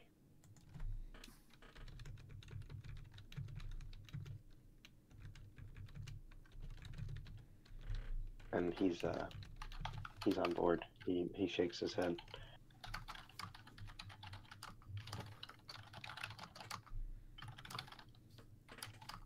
And Sasha, do you respond to that at all, or do you just kind of wait to see Sasha what he says?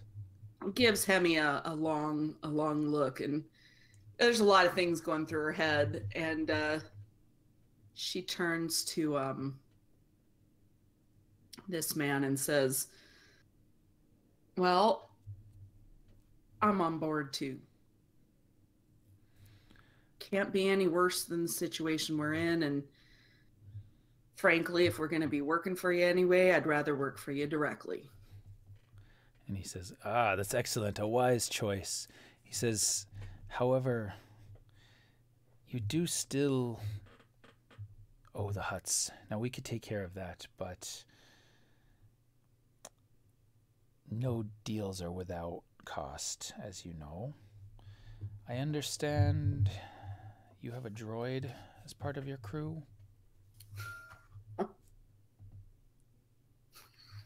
Sasha rolls her eyes, looks at Hemi. Or the crew. Barely functioning. Something like that. He has been known to have caused a little bit of trouble for our organization.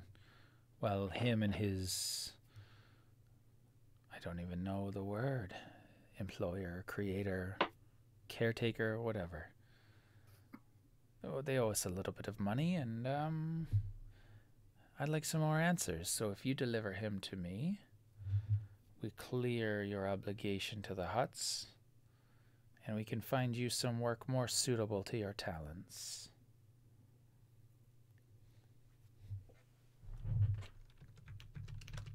We have him restrained at our ship. And I can assure you, you're not the only one that he's caused problems for. I don't see that as being a problem. And he looks over to Sasha. I hope. You never know with that one. She kind of looks at I'm sorry, I already forgot his name. Zora, a little bit sheepishly, like, he's an unpredictable one, but we'll certainly give it our best shot.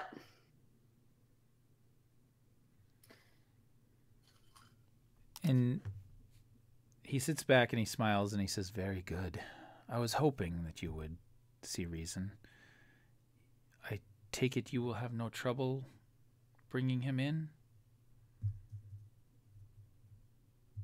Well, sir, in my experience, he's been nothing but trouble. But we'll see what we can do. Very good. And then he says, "Well, let's celebrate then to our new arrangement." And he reaches into his desk, right, and he pulls out, these crystal glasses and he puts them in front of you. And then he pulls out this like carafe of, just this wonderful amber liquid, and he pours it into the glasses for each of you and then one for himself. And he kind of holds up his glass to you as in kind of like a toast. And he says, "To our new arrangement, may it be lucrative." And then he takes a sip of it. And will you guys do the same? Yes. Hemi does his best Canto bite.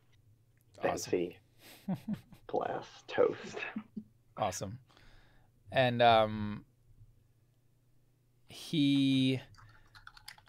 this is smooth. Like, this is probably like the finest brandy from Coruscant that you could imagine. Like, this is probably just, second fiddle to what the Emperor would have, like, so good. And then, this guy's a big deal. Sasha closes her eyes and just savors it for a moment. And this time she just sips on it. She doesn't knock it back.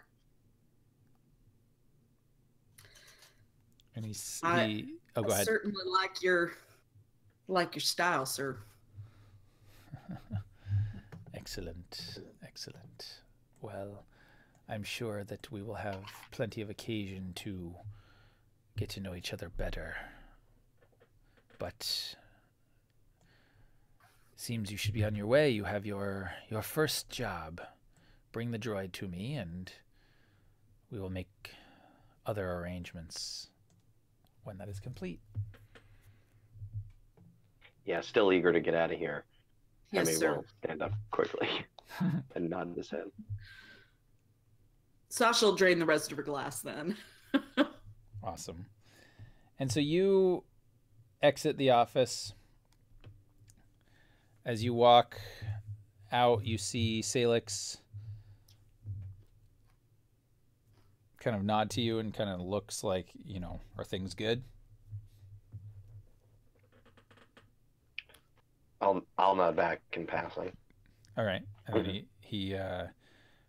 he seems relieved, and then he's like, and he kind of just puts his two fingers up as in like saying, "All right, bye, like, good to see you," whatever. And you also notice that Ingot's image is now no longer flashing on the bounty board in the casino. And as you exit kind of out into the street of Nar Shaddaa, there's a car there waiting for you. Not a droid driver this time either. This is a human, well dressed, and he says, "Where can I take you, good sir, good madam?" Back to the spaceport would be very nice, thank you. It's like, very good. The spaceport it is. And as you guys kind of get into the speeder, he opens the door for you, right? It's basically like a fancy limo. You get in, and the windows on the outside are tinted. You can't really see. In fact, it's one of these things that you've kind of heard of, right? Where like the people that are real high society that live here that don't want to see all the grime and nastiness is basically you can't see out the windows. Perfect temperature, perfect climate control. It even smells nice. And there's like a bar there with like all kinds of high-end snacks and drink and whatever. And I can get used to this. Yeah, your trip back to the spaceport is at least in luxury, if nothing else. Hemi, how are we going to get Ingot to go? Well, hoping we're dragging him in the trunk. Maybe if we tell him there's a bounty. Yeah. I don't know.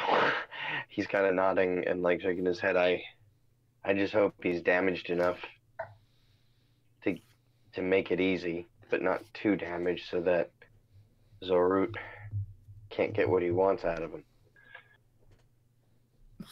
Oh, it's quite a dilemma. As always with that droid. Do you suppose that whole bounty thing, since that was a setup, you think that's all it was? I don't know. We've pissed off so many people here. I guess it'd be kind of weird if there wasn't a bounty on us. You have a good point. Could have been a test, though. Well, let's hope it was just a test. That would be nice. I guess this takes care of our other problem, doesn't it? I think this takes care of almost all of our problems and creates a whole new set. He seems a little more straight up than Cordella, so I don't know. At this point, we're going to be in that boat no matter what, right? That seems to be the feeling. And I'm going to crack open one of those now. At least we had a choice this time. Yeah. I'm still pretty worried. Yeah. Well, we'll make the best of it, and maybe we'll earn our freedom someday. And I'm going to pull out like 2 of these drinks that are in like the most portable type of containers and open them up and hand one and say, here's to making the best of it. To the best. Perfect. And I think that's like a great transition point, from inside one vehicle to inside another, as we're back inside the large truck with Pyrene and Kale and Captain Riker. And you know that you're getting closer and closer to the spaceport. And Captain Riker actually looks, Kale, he looks over to you and he says, "You got a nasty wound there. You gonna let the doctor work on you?" He probably look at him. It's like, I don't really trust the doctor. He's like, "I don't blame you. What you've been through." And then he pauses like he was gonna say something else, and then he looks over to you, Pyrene, and he says, "Listen, is he healthy enough to make it onto the ship? And we got some facilities there. They're rudimentary, but I think they should work."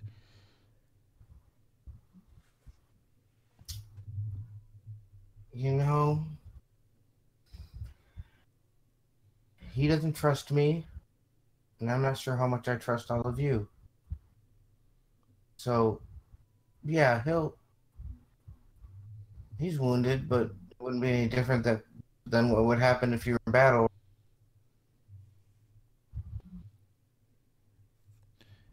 Yeah, that's true. He's like, "But in battle we'd have a combat medic. Of course, it seems like our combat medic got killed. Seems as though Kale was the only survivor. Not quite sure how that happened, how he got out of there, but we'll find that out. Listen, sounds to me like your world is just full of distrust and fear looking over your shoulder. It's no kind of life."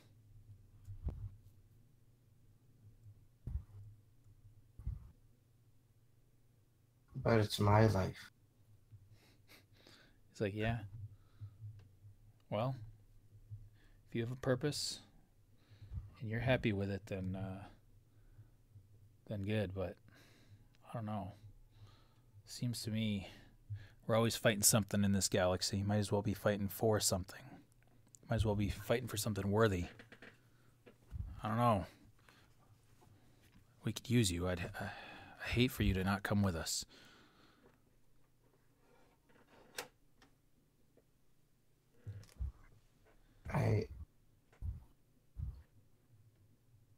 I'll let you know when we get to the space.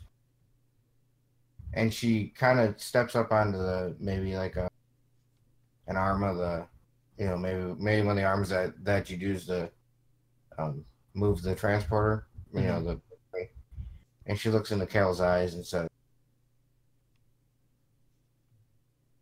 "You tried to kill me, and I kept you alive.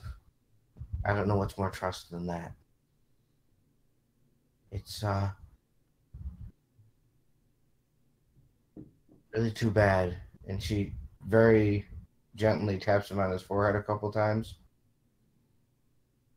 I hope they give you the medical treatment you need. There, Cal. And she climbs back down and goes and sits on that ammo case again, and doesn't say another word on the ride. Yeah, he probably looks back at her like feeling like an asshole, but still like they shock him earlier, so he's like you don't really know exactly what's going on still.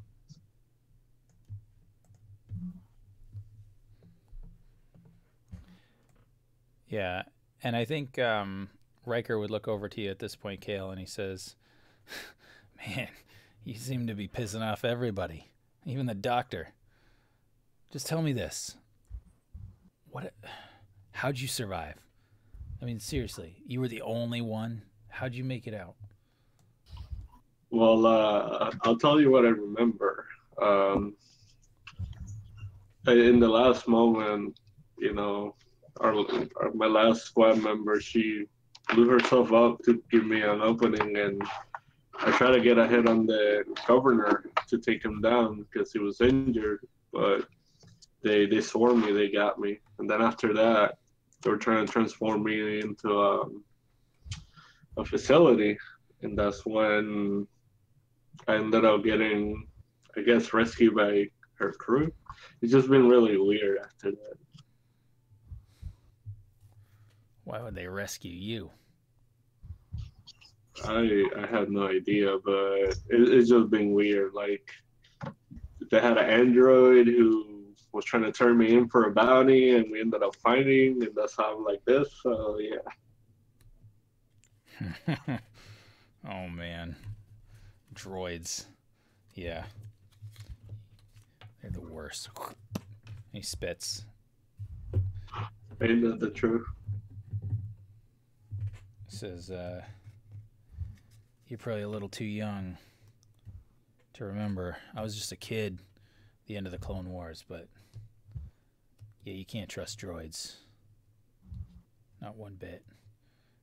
The Outer Rim is filthy with them. Let's get out of here. But, Kale, listen, I gotta warn you. They're gonna interrogate you. You know that, right? Seems like everybody's trying to do that, so I'm not surprised. It just... And, you know, like, Riker's a hard ass, but he's, you know, he's a good commander, and he's good to his men. He's like, leadership just, they don't understand it. You failed the mission. You survived. You end up with this crew, and yet here you are. We have to bail you out. It just doesn't... There's too many unanswered questions. I understand. Like I said, after I got captured, it's just been really weird. Especially me ended up in that ship. I was unconscious, and then I woke up with a group of strangers. It's like, yeah, I believe you. I believe you. But listen, you know what? You're a good soldier, and you survived, and that's what's important. I'll put in a good word for you. Listen, we'll get you out there. We'll get you back, and you'll be able to do good work again. Don't you worry. I do have a question.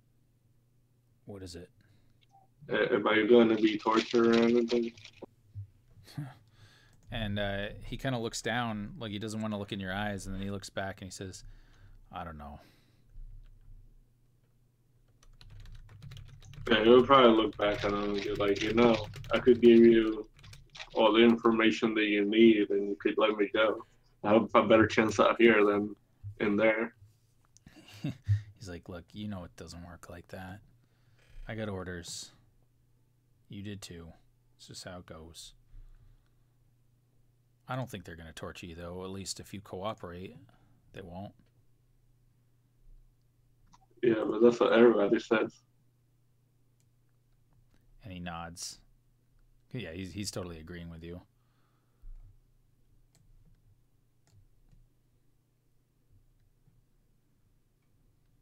All right, let me just... Well, let's go. All right, and oh man, all right, Pyrene, this is gonna be tough. Whoops, hold on. Let me do this. I gotta do the right thing here. You're looking at if you want to try to do that, Pyrene, you can. You're looking at 2 purple and 2 red, but you get 3 boost dice because he's super distracted and you're small and kind of far away from him. So you can certainly make a skullduggery check if you want to try to send a message. Yeah, you know, because whatever, none of us are together. I'm gonna flip a point. Alrighty. So we're gonna do that, and then yeah.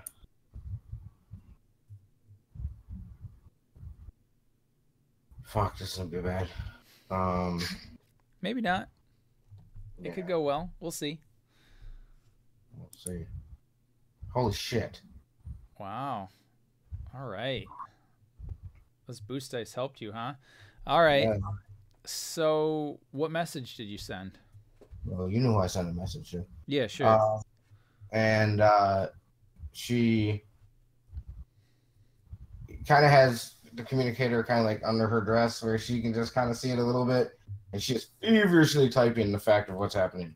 That, you know, she tried to do as she was, asked by turning in the rebel, so on and so forth. We were ambushed in a way by what seems to be his men. They're now taking me to spaceport. They've asked me to join them. That's just crazy, she says in some of her comedy.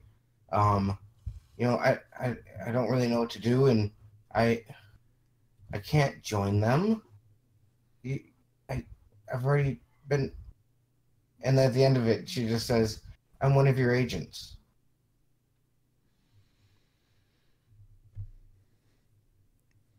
And a couple seconds later, Oh, she's. I mean, she's muted the sound. There's no vibration, nothing. Sure. Okay. Well, then, would you kind of keep checking it? I imagine periodically. Yeah. Well, every few seconds. Again, she's really little, so she's kind of no other place, and I'm not trying to be weird about it. Kind of maybe has legs, you know what I mean? So that she can see it and they can't. Sure. And you get a response back after a few minutes, just basically saying, "Hang tight, just get out of there." Or there's hang tight and then hang tight, and then there's another message that says, like, basically, when you stop, just get out of there. Yeah. They said they'd, and it would just say, they said they'd leave me at the spaceport. I can't be near that ship.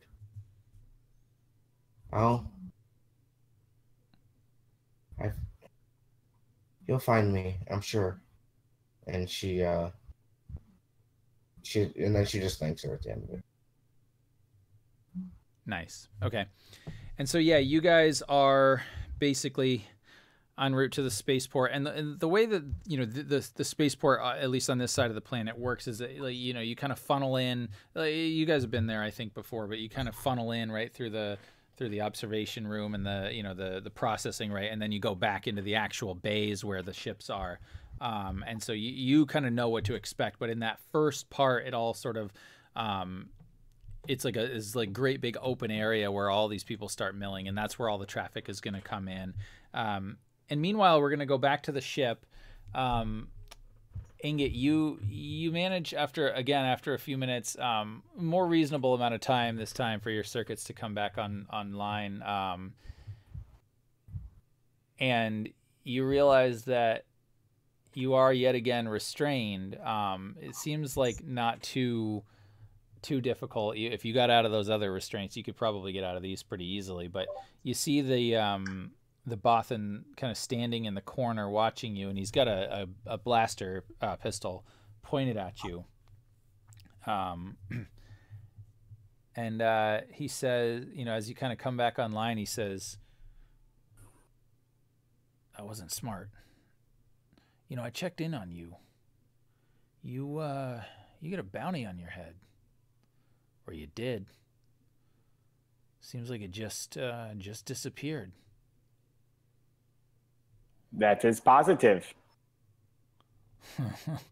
I don't know. I mean, you're a bounty hunter. You know more about these things than I do, but bounties don't just all of a sudden disappear when you're here in a cockpit, or not a cockpit. Sorry, here in the cargo bay. You are correct. Listen, what's your plan here? You still gonna try to turn in the crew for the bounty? You said you checked the bounties.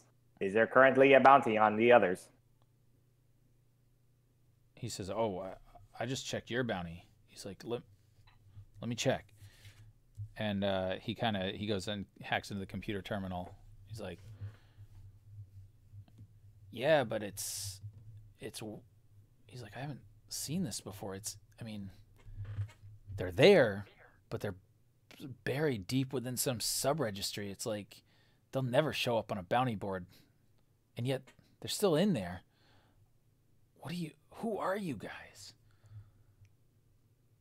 It is none of your concern. You know our employer.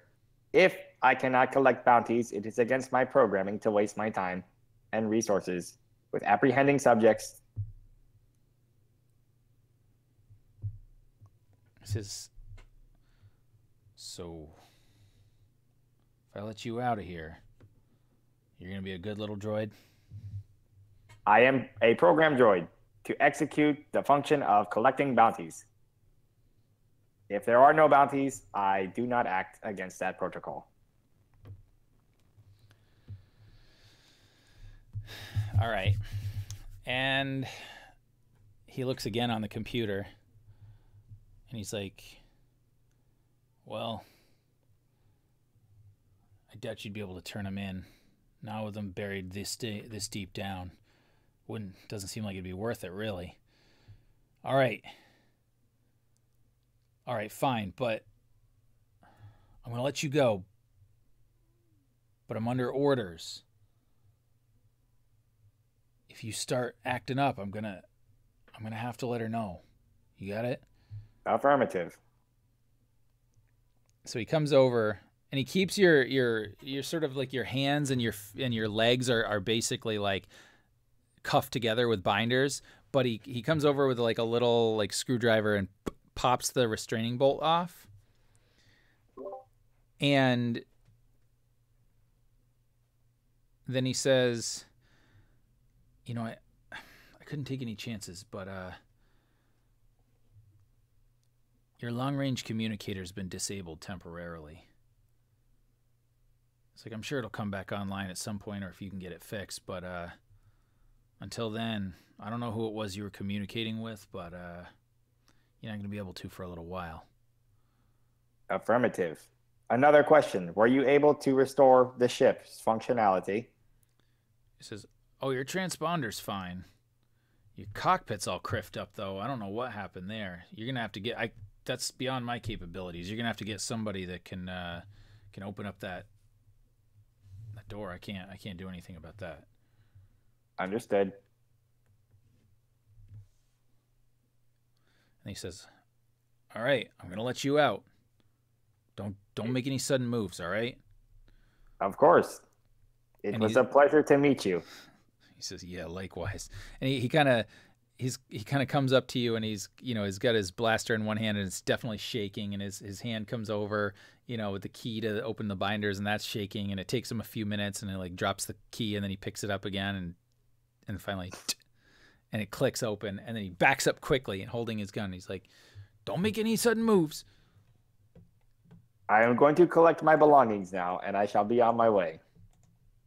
He's like, yeah, fine, but you better check in with Cordella. She's angry. As she should be. I was ambushed by my own party members. Yeah, okay, that's not my concern. Listen, just check in with her. Tell her I did my job, and I'm getting out of here. Goodbye. And I'm gonna like wave to him and go get my belongings in the ship. All right. Yeah, absolutely. And so he leaves, and then you can go pick up your belongings. That's fine. And okay. you realize he's right, that he's tampered with your long range communicator. So right now you can't communicate with Papa.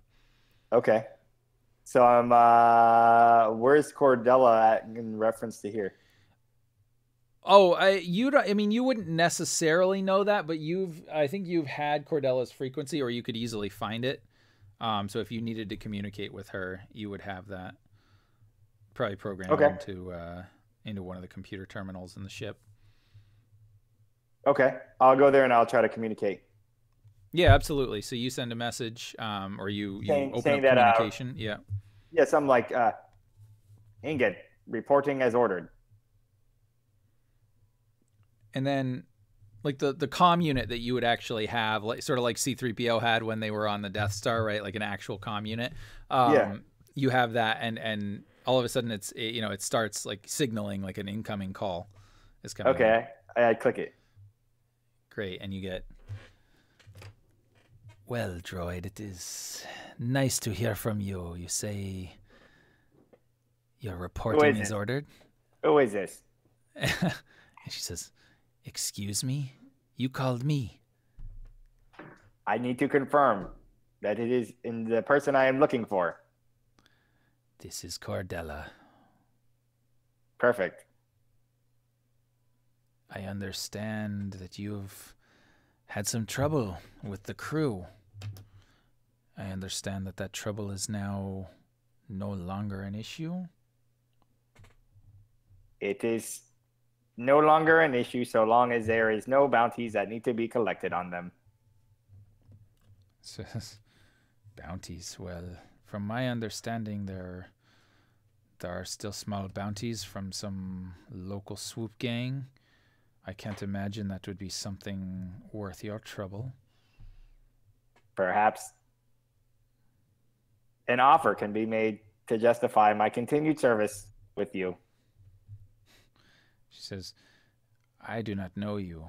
I did not bring you on as part of the crew. In fact, it seems you've caused me more trouble than anyone else, so I don't think you have much room to negotiate here. Question. Did you, in fact, order your henchmen to disable my long-range transmission and to restrain me?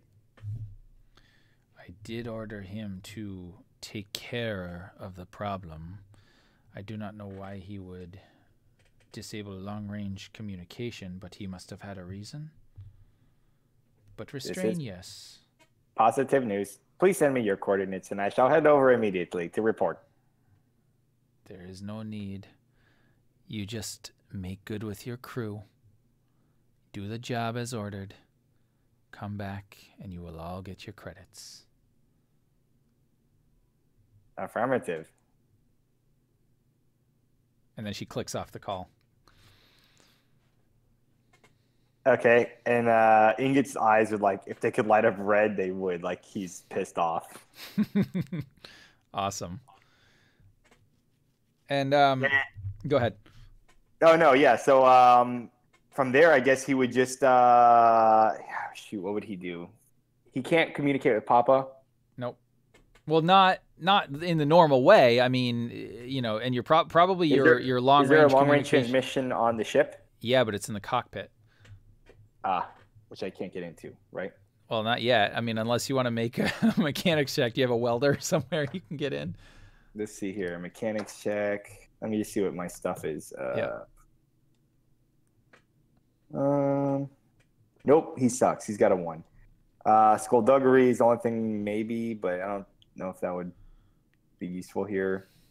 Yeah, I mean, I can't see how it would. The only way I could think would be if you could. What about athletics to, like, just manhandle the door open?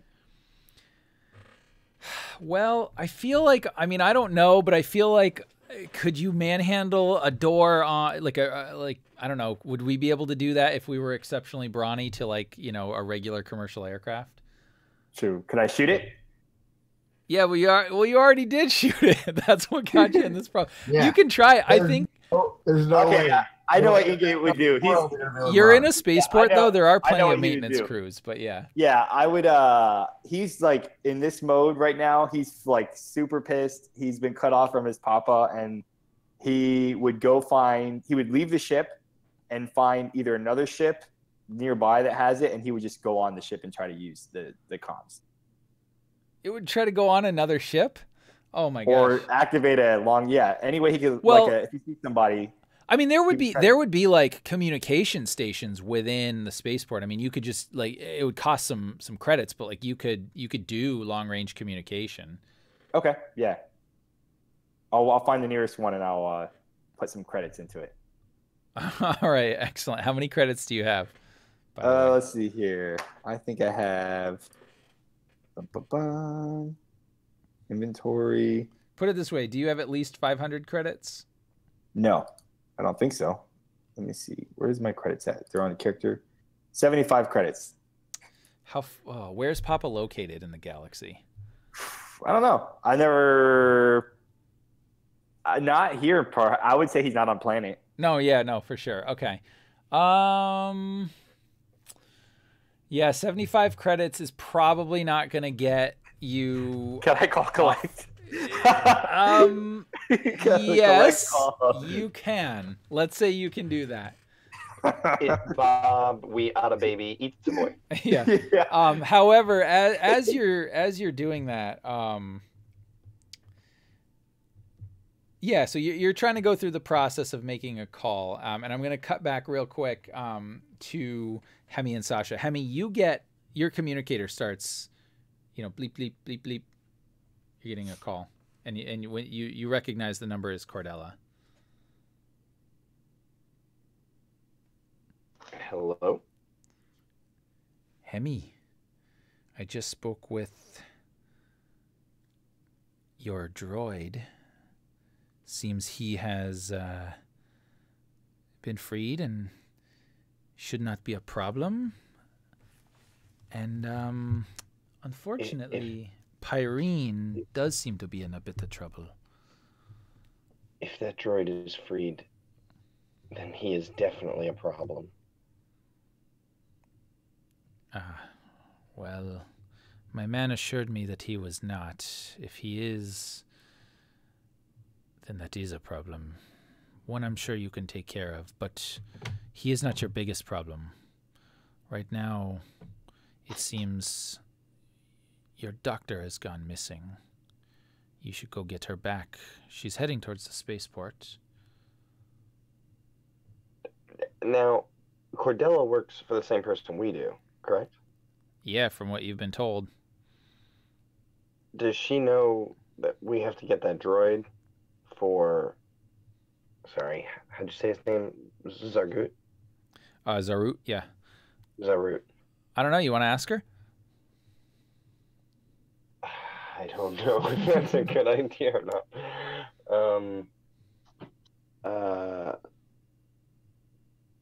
No, I'm going to ask her something else. I'm going to say, why is that exactly such a problem? What harm can she do all the way at the spaceport? Oh, no, it's not the harm that she can do. It's just that she is... Well, she's not the most worldly young woman. I fear that she will get hurt, and I do not want that to happen to her. She will be valuable to you. I don't think she can get out of this situation on her own. It's nothing terrible, but... Well, you know. She needs help.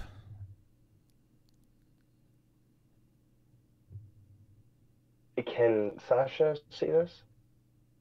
I mean, she would probably see you communicating, yeah, because I think you're sitting next to her, but she's only going to hear half the conversation. Oh, right. Okay.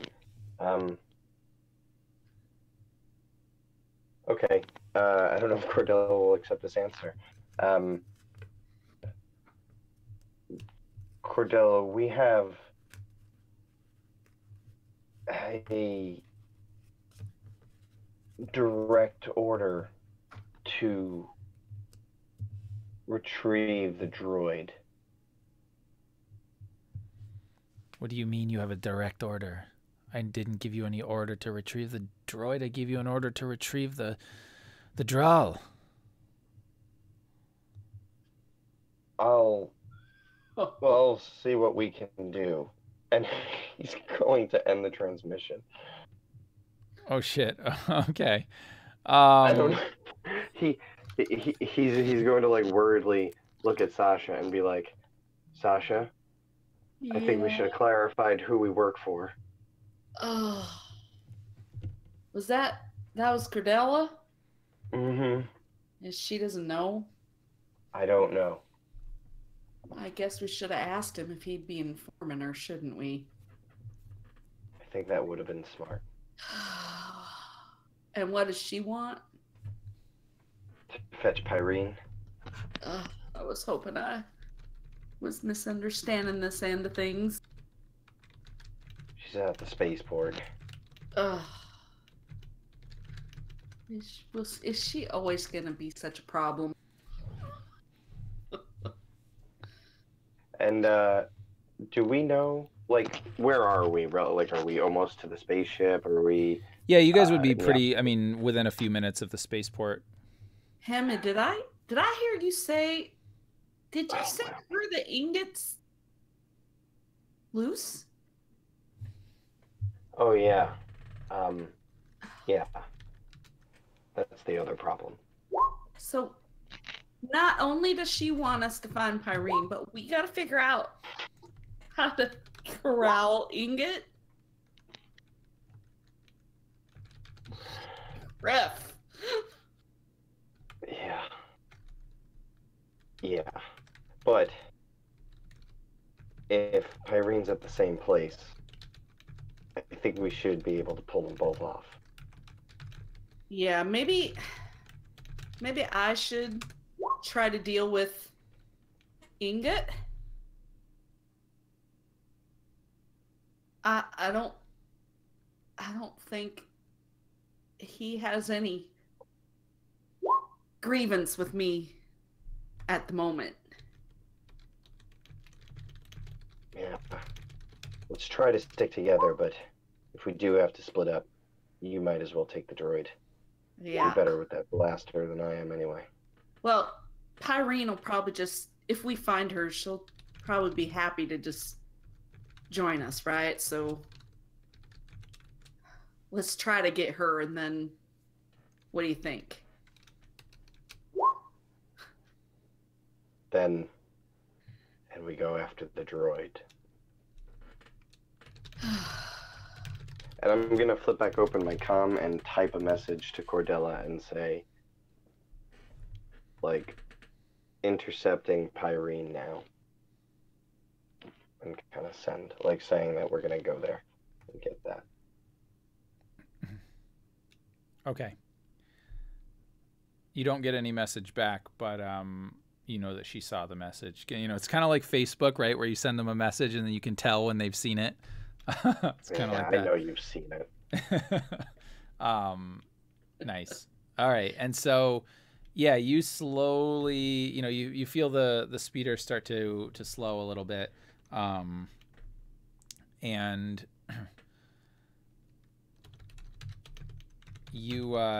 it starts coming into, you know, into traffic, right? And kind of the window between the driver's side and the passenger side where you are, you know, it kind of slides open a little bit, and the man looks back and he says, "We have arrived at your destination. I do trust that your ride was pleasant." Very nice. Thank you. And thank you for the refreshments. Will you be standing by for package transfer? Says, "My orders were to bring you here. If you request me to wait, then yes, I could do so. Here, let me provide you with my contact information." And he kind of hands over this little data chip. And he's like, "You will be able to reach me here. How long do you think you will need?" I look at Hemi. Wondering.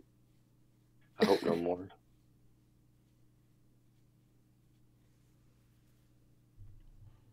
An hour? Can you wait that long, or should we just give you a ring? I think that should be arranged, or that can be arranged. If for any reason you feel you will be longer than that, please let me know. I will have to call this in, but I don't expect it will be a problem. Thank you, sir. And is there a name on the card? No, there's just a number. Okay. Thank you. It's been a pleasure. You're most welcome. Can I be of any further assistance? I look at Hemi again, kind of shrug. He shakes his head. No. I think that's everything for now. Very good, madam. Then I will await your call.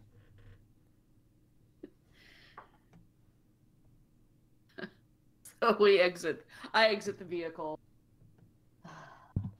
and look around to see if we can spot Irene. Sure. If she's like obvious, and like, you know, for Inga too, for that matter, because he can't have been out very long. So.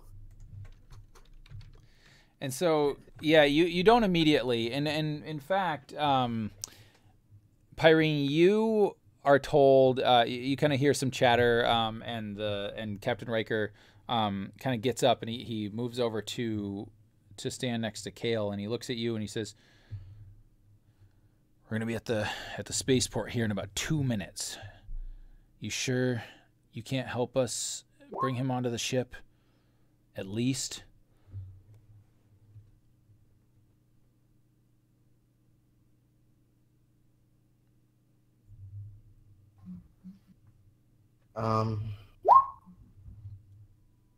With all due respect, there, Mr. Riker, I can't do that. I can't work on a patient that doesn't have my trust, and one that I don't think I trust.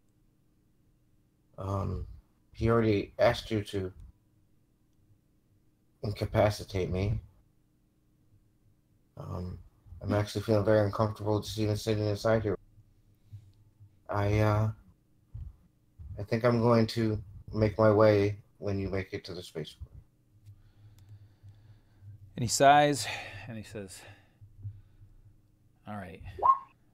Well, thanks for doing what you could for him.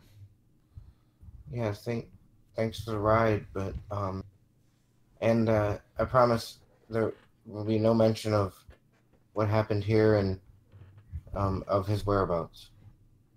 And he says, I appreciate that, but listen, don't worry about it. I expect news will get out soon, but we'll be off planet before then. You try to take care of yourself. And listen, we have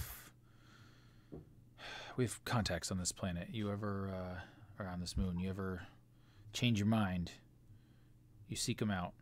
You'll be able to find them. You let us know, all right?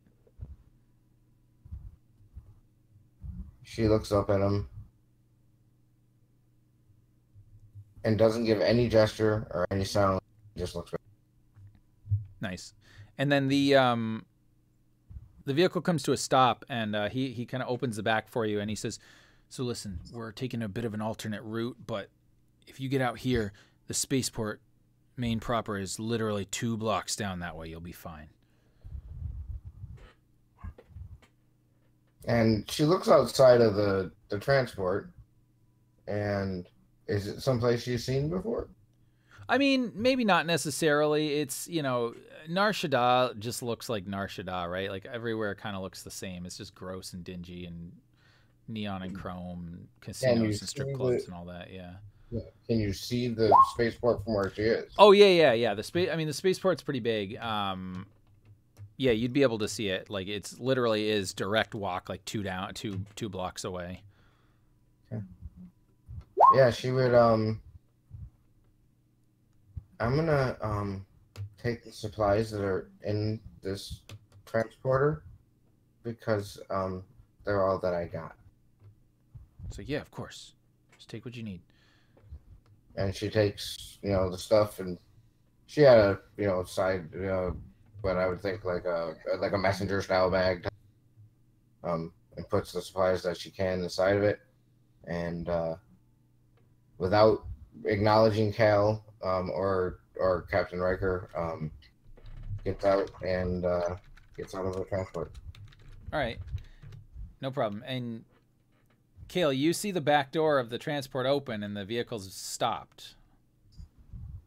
Do you want to try to do something, or are you going to accept your fate and return home to your am I close enough to the door or not? I mean, you could certainly, if you want to try to make an escape, you can try, but of course you are injured. You're kind of half in that containment unit, and there is a guy here who will actively try to stop you. But do you want to do it? Oh yeah. Oh my gosh. All right, so I'm gonna need you to make an athletics check for me. You're gonna be looking at 2 purple and 1 red difficulty here. You're also gonna be looking at 2 setback dice, but I'm gonna give you a boost dice because he is not expecting it. But I am also gonna use a dark side point to upgrade. So actually, you're looking at. Oh no, I'm sorry. It wasn't 2 purple and 1 red. It was 1 purple and 1 red. But now you're looking at basically 2 red. So 2 red, 2 setback, 1 boost dice. Do I have any points I can use or not? No, because I just flipped the light side point. Wait. Hold on. Does she leave the door? Does she leave before he does this? Well, I don't know. I mean, I think you would be getting up to leave. Yeah, I don't know if you actually jump out the door or not yet, but. Well, okay.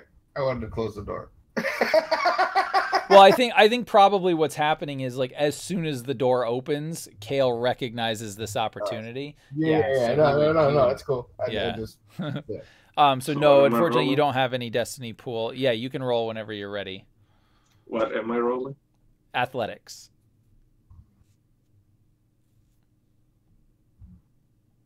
Holy shit.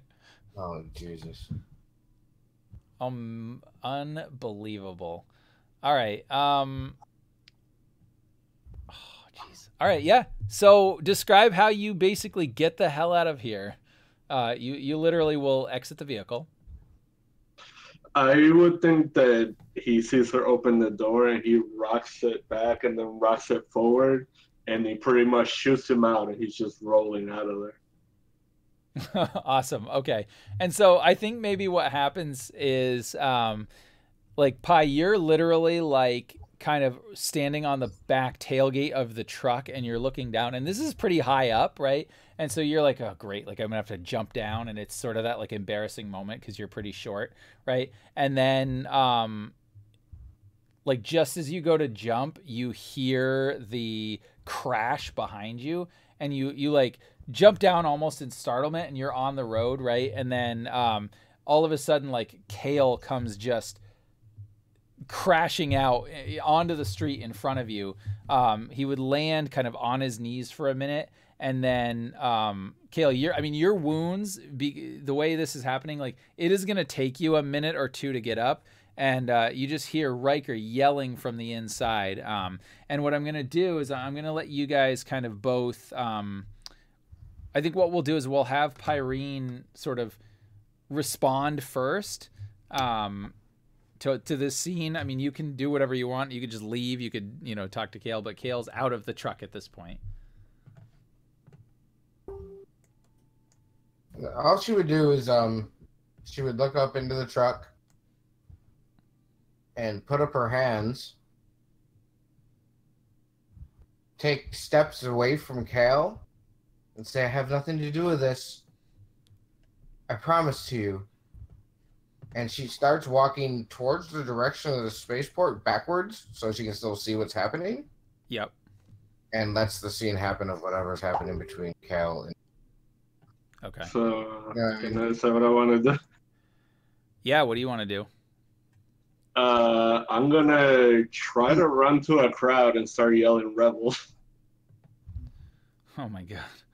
All right. Yeah, that's cool. Yeah, I mean, that's totally cool. And she has her... Kale, roll me a vigilance roll, please. Oh shit, my guy rolled good. All right. So, as you start to get up, you see Captain Riker basically like standing at the, like sort of at the tailgate on the open part of the thing, and he's like pretty close to you, and he's gonna try to shoot you here. Now, of course, there are distractions. You jumped out of here, but he's pretty good at this. So let's see. He's gonna. You see him flip the little thing on his gun to stun. Do you have any defense, Kale? Does it say on your sheet? I don't think you do. I don't think either. Okay. Let's see what we get here. He's a good shot. He's pretty close. Oh, you're so lucky. So lucky. All right. He goes to fire at you, pew, right, with his stun. And I think maybe what happens is, like, you kind of fall out of the way because, like, you're literally so injured that you kind of almost like fall to the ground, and it goes right over your head. If you want to, you can, now kind of run into the crowd yelling "Rebels, rebels!" I or think if you want to do something else. Instead of that, he'll probably just start yelling that like he's been shot or that he got mugged or something. Instead, You're just making a scene. pretty much, and he'll start pointing that way behind them where Pi is and everybody else. Okay, you see the swivel turret on the top of the truck start pointing towards you, like, And you see Captain Riker like jump down, and he's gonna pursue you. That's fine. I'm gonna run like a bitch. All right, make me another athletics roll. Give me just a second here though to set this. Okay, Pyrene is as quick as her little legs are allowed, getting away from this crazy motherfucker. Yeah, absolutely. Yeah, you can just run. Yeah. And if I can, I would like to use the light side thing. Yeah, that's fine. Go ahead and click the thing. I used a dark side point as well. So you're actually looking, Kale, at normally 2 purple difficulty. He's not particularly brawny, but I have upgraded it because he is motivated to get you. He wants to get you real bad. You've got a setback dice as well because you're injured, but you've got your upgrade because you used the light side point. So whenever you're ready, go ahead and roll your athletics. Oh no, dude. All right, so you manage to kind of run into the street, right? But there's a crowd. You know, you were making some noise. Stuff was going on. There's a crowd there, and Riker manages to close the distance on you, and he says, "Soldier, don't make me shoot you. I don't want to do this. Just come back with me." But he's like right up on you because you kind of fell down. So he's right next to me, or? Yeah, I mean close enough. He's within short range. He would probably yell back, like, if I go back to you, they're gonna kill me anyway. So they're not gonna kill you. They don't want to kill you. They just need to know what you know. They need to have any intelligence you got. Like, what? Come on, I'm not gonna let them kill you.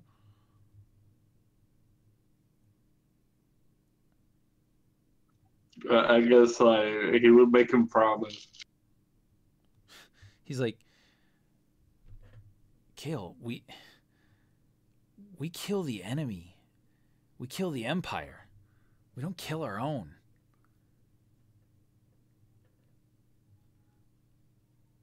I guess he would turn around and just like give up, just start walking back. All right. And he's like, "You made the right decision, soldier." He's like, "I'm sorry that you've gone through all this, that you don't trust us. But look, I'm sure it's going to be fine." And he gets you, he brings you into the speeder truck and he closes the door. And he's going to bring you to the transport and bring you back to your ship and all that. And that's, for the purposes of this session, that's where Kale's story will end. Pyrene, are you going to head back to the ship? Or what would be your plan? Are you heading into the spaceport? I'm sorry, I forgot I muted myself. She would immediately message Cordella again and tell her she's not with them any longer, and that the rebel has been taken. What is my next move? Oh, and she says, you like, do you call her or do you send basically like a text message? Oh no, she calls her this time. Oh, okay, great. And so you relay that message, and she says, Pyrene, that is excellent news. Good to hear that. The rest of your crew, well, at least Hemi and the woman, they're looking for you. They are heading to the spaceport. You should try to rendezvous with them. Why would I want to rendezvous with them? Because didn't we have an arrangement? And then she thinks back and she's like, maybe not. She says, well, I need you, Pyrene. I need you to keep an eye on them, to make sure that they don't do anything foolish like they have been. And if they do, will you let me know about it? Absolutely. Well, without that dirty rebel around any longer, should be slightly easier. I do have one question. What about the droid? It seems he should not be a problem. However, I do not trust that droid. I suspect Hemi does not either. I don't think any of us can trust that droid. He tried to kill. He just is money hungry, more than even the Hutts, I think. She says, well, I did just have a conversation with him, and it seems as though his motivations have changed. I do not know, but I suspect Hemi will have a plan. If it's still a problem, you let me know, and we will send someone for the droid. Okay. And she's been having this conversation as she's towards the spaceport.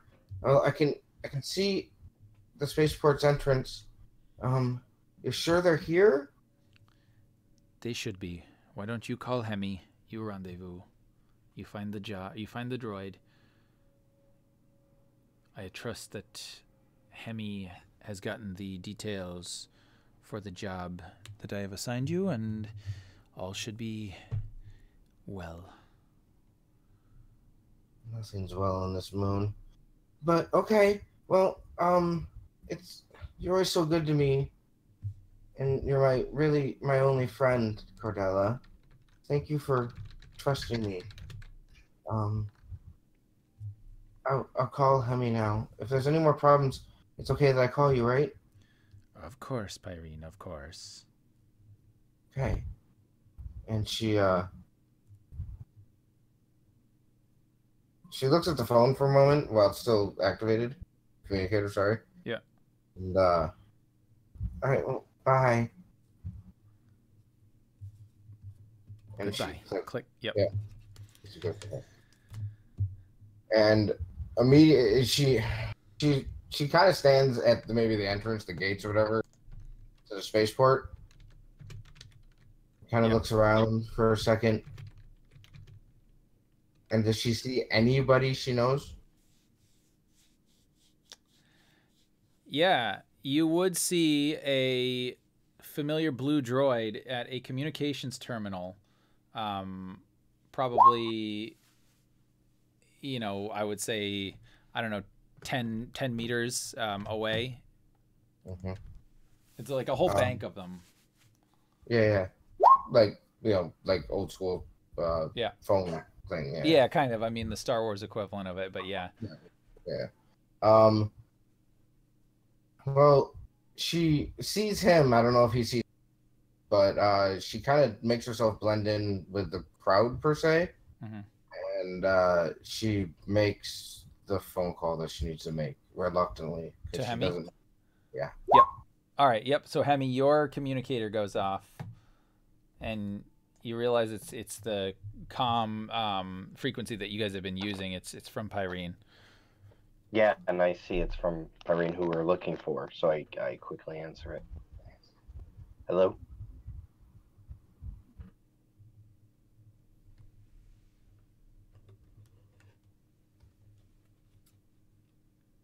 Hello? Oh, yeah. Can you guys hear me? Yep. Now I can. Yep. We're sorry. You've been disconnected. Your party is unavailable. Please try again soon. Wait. Can you guys hear me or no? Yeah, we can now. Yeah, yep. Yeah, I don't know what happened there. Hello? Hemi? We were looking for you. Where are you? Are you at the spaceport? I'm near the entrance, and I see an interesting blue droid here not too far from me. He seems to be using those old school things that nobody really uses anymore.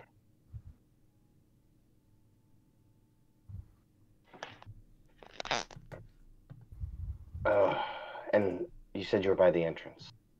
Yes, right near that office that I don't know what it is. The office that's in the front. Yeah, I'm pretty sure I know what you're talking about. All right. Stay put. We should be there. We would probably know how long. It's probably not a long. Yeah, I mean, you're probably literally like 2 minutes away. Yeah. Yeah. We'll be right there. How did the meeting go? Interestingly. Oh, good. I hope it's in favor of Cordella and the organization. That's a really weird thing to say, Doc. No, he goes, of course. Great. I have a story to tell you. Yeah. And very, very, very quickly tells you exactly what just happened. Now, again, you kind of know how she talks, and you've seen how she talks to Cordella. It's not she feels comfortable with you, but she just can't help herself. And she starts talking really fast and tells you the whole thing, just what happened. And just to interject here really quick, as she's like sort of mid-story, you guys actually like get there and you see each other, and so like I imagine like you get there, you hang up, and she's like still just telling you the story. So then he jumped out of the transporter, and he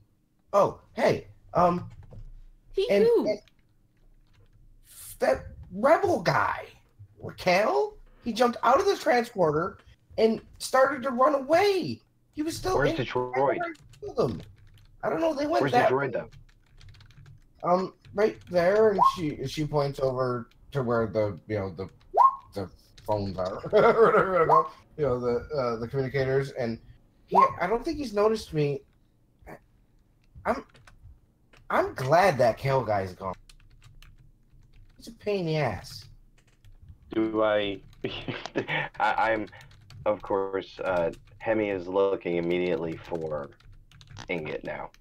Yeah. Once pointed towards the phones, he's going to be scanning.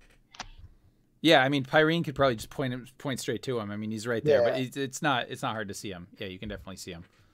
I don't know, Pyrene. He probably would have just been fine if it hadn't been for Ingot. And we could have collected a nice little bounty on him. They want a lot for him. Yeah, that's what Della was telling me too. But wait, but he was running away? Okay, so they asked me if I wanted to join the rebels, and that I'd be a really good, help to everybody, and then be their doctor and so on and so forth. That's just stupid. Why would I leave, my friend and the guy that I owe so much money to, because it's, and she's talking really fast again. Wait, you were with the rebels and Kale, and and he wanted to leave them? He tried to jump out, and then they stunned him, and he went with. I don't know. I wasn't listening. I'm afraid they're going to shoot me. Pyrene, it doesn't sound like he wants any part of being with them. Then I think he's just a little delirious. He does have a mortal wound, sweetie. That he does. But we also have a doctor. Or I thought we did. I'm starting to wonder, but that's another topic for another day. Let's nab Ingot while we can. The killer droid, yes. Wait, he nabbed the cardiac droid. But he's what? Okay, well, you have a doctor. You do, and him, not that dirty rebel. He tried to kill us. Do you not remember that? He was desperate and trying to get away. I think that's exactly what happened. He wasn't trying to kill us. He tried to... If you can't see the difference between desperate measures and intent to kill, then you might need to look a little closer, sweetie. Really. Because we're going to be in a lot of desperate situations. In case you hadn't noticed, we've been in a few already.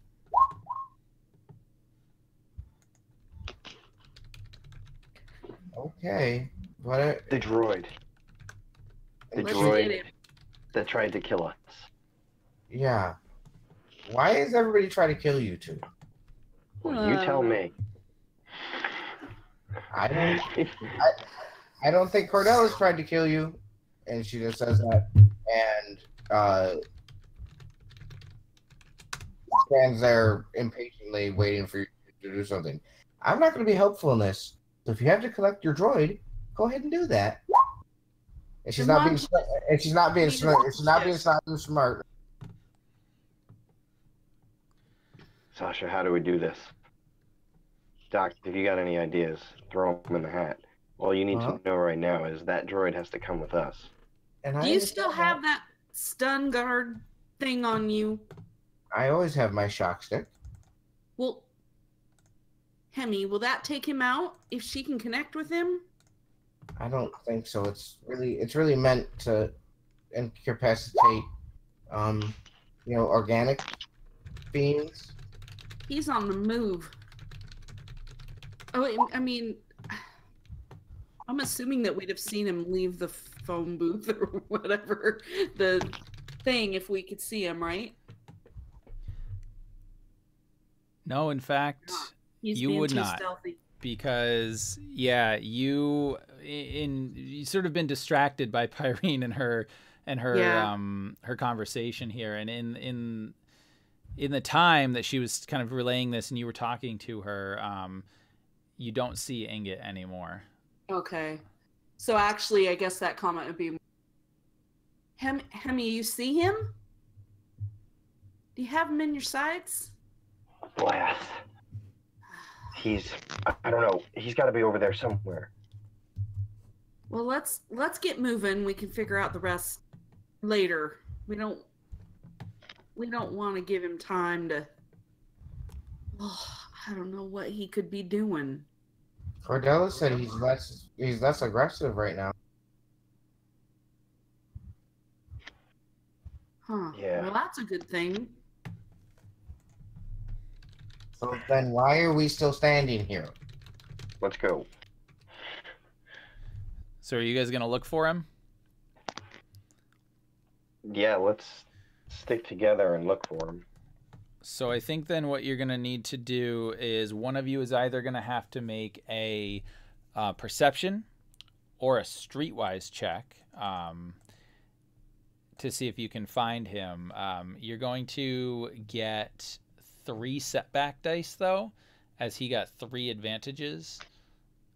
And Ingot, you're rolling, what is that, 1 green and 2 yellow on stealth? Correct. 1 green, 2 yellows on stealth. Okay, so then you are also looking at 1 purple and 2 reds for the difficulty. Whoever wants to try to find him. Let's see. I'll do that. I think that makes sense. So you already have it set? Mm-hmm. Did he use a late side? Just saying. Oh. Oh shoot! I should have. I don't know that it would have made a difference. I don't think it would have helped. You cannot. And I'm the one who's him. supposed to be able to track stuff. Yeah. But, Yeah. I mean, there are so many people, so many droids. It's so sort of densely packed in here. You just cannot find Ingot. And Ingot, yes, you would be able to. You wouldn't necessarily just be able to find like an open ship because it doesn't work that way. But there's plenty of like commercial shuttles, and you could probably because I imagine you're not like a full the size of like a regular human. You might be like a little bit shorter. Is that right? Correct. Yeah. So like I think what you might be able to do is just like get into the queue for one of the commercial ships that's boarding. And like they just walk right by you. They can't see you. Sweet. Sasha opens up her comm link to Ingot. Ingot, this is Sasha. Report.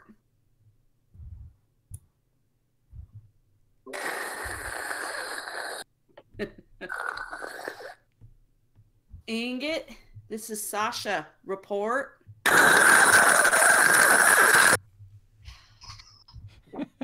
I look at Hemi. It's like, I'm getting static. Is there? It's not the same as a tracking, but is there any way to like tag his communicator or something like that? Possibly. Using Alan's communicator? You could also potentially try to access the security systems or whatever to see like in the spaceport to see if you can if you could find him. Yeah, wait. Yeah. I have another idea. She immediately gets on her communicator and calls Cordelia. All right. And Cordelis is. And What is it? well, yeah. So we kind of lost him, and you said that you talked to him, and I know a little bit from the computers I learned in school that if he called you, you might be able to track him from his call to you. Do you think you could do that? Who are you talking about? Do you mean the droid? Yeah, the droid.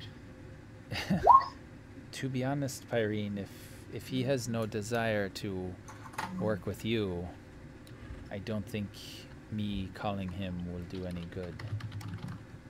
Maybe you should let him go and find a new bounty hunter.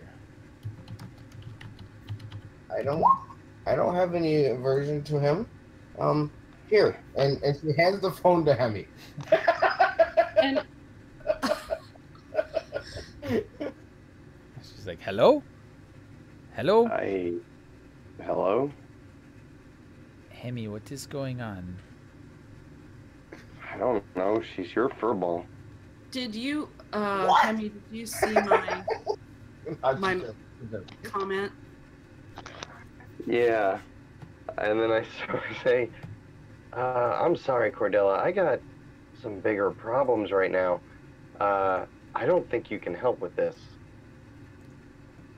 I don't see this as much of a problem. It seems as though you cannot locate your droid. More like a technician on our ship released a killer droid who wants to homicidally track us down throughout the galaxy and end our lives. From my understanding, of course I am not there, it seems as though he was motivated by money and that he is no longer motivated by money to hunt you down. If he has left, perhaps you should leave as well. My contacts on Corellia do not like to be kept waiting. Of course, Cadella. We'll get right on it. Very good. Goodbye. And he hands it back to Pyrene. Don't you just love Doesn't how say- helpful he always is, Hemi? What do you mean? Cordella's always putting out fires. Yeah, we just can't seem to get her to help put out any of our... Did you see this? Look at this, Pyrene. Ingot's gonna hunt us down and kill us. But why? And Cordella was just so much help with that. See, what? I'm very confused in what you're saying. From what I was told by Cordella, that he was reprogrammed by the slicer that fixed our transponder. Apparently he didn't do a very good job. And might I remind you that you just cheated him out of a bounty. I didn't cheat him out of anything.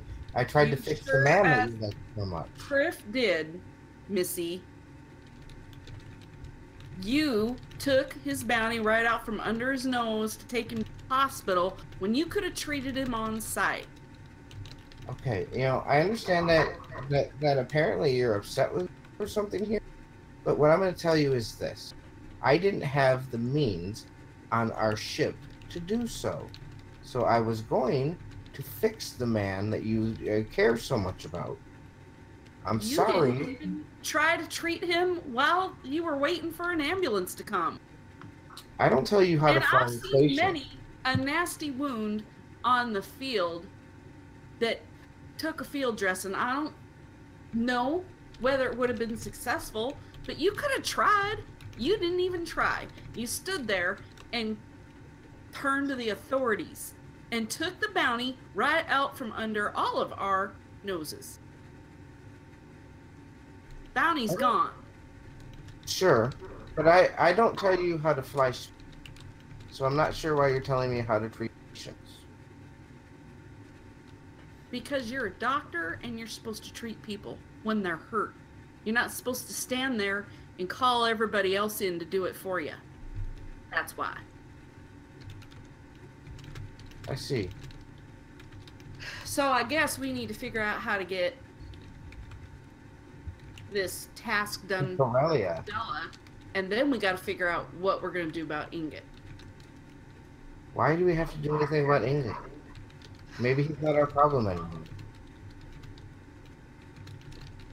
I look at Hemi in absolute exasperation, just out of words.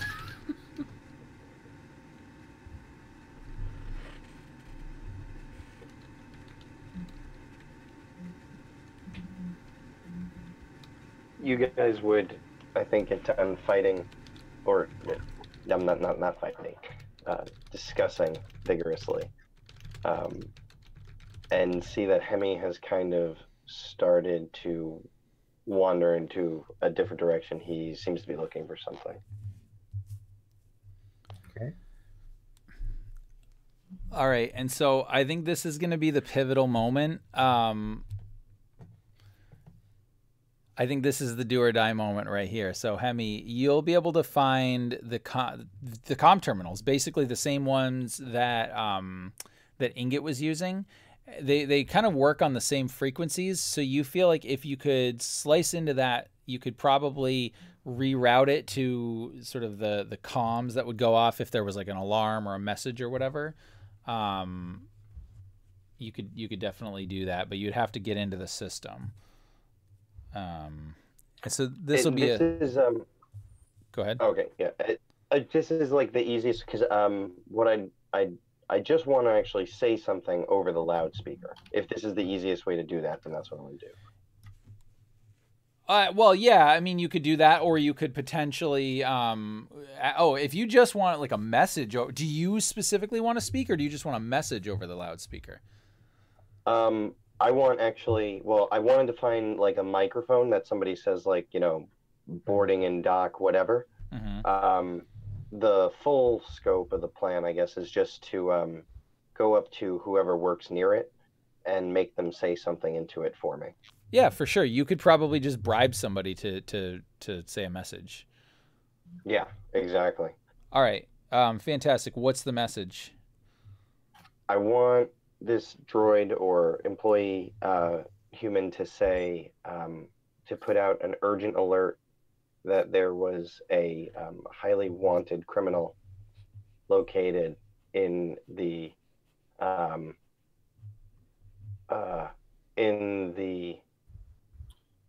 main gate, in the front gate. All security personnel report. Okay.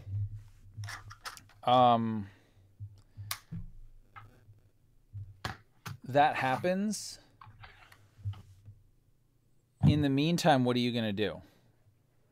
Because that could take a while, especially if they have to search the starport. Yeah, no, the what I'm hoping happens, I'm trying to appeal to Ingot's need for bounties. To see if he will come out of hiding after what I hope he will assume is a bounty. And so I am going to be watching and just hoping to spot this crazy droid.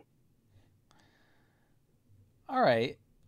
Ingot, would you would hear this from inside your crate. Would you pop out with curiosity, thinking that possibly there's a bounty out there? I just figured he can't resist his program. He has orders from Papa to return to him, so that I think would override. Fail. So, Hemi, how long would you wait before you realize that Ingot is not popping out? I don't know. It depends. I don't know if Sasha and Pyrene are nearby, but I would, I would indicate for them to, look for him. And I would probably wait longer than I should, you know what I mean? Hoping to catch sight of him. Probably a few minutes. like 2 minutes. I mean, it's not going to take long for everybody to realize that this isn't whatever it is. So I imagine there'd be a lot of hustle and bustle, and then it'll go away. Right. Yeah, and after So- a few minutes, you just see no sign of him anywhere. And I imagine Sasha and Pyrene would have caught up to you. Yeah, and at that kind of indication from him to search, Sasha would absolutely start searching. Okay, I mean, you could sort of search around in the crowd, and you do so, but you just find no sign of him. And unfortunately, it's so busy, and and it's starting to get busier and busier as more commercial traffic is whatever. So yeah, after probably 10 minutes or so, you just see no sign of him.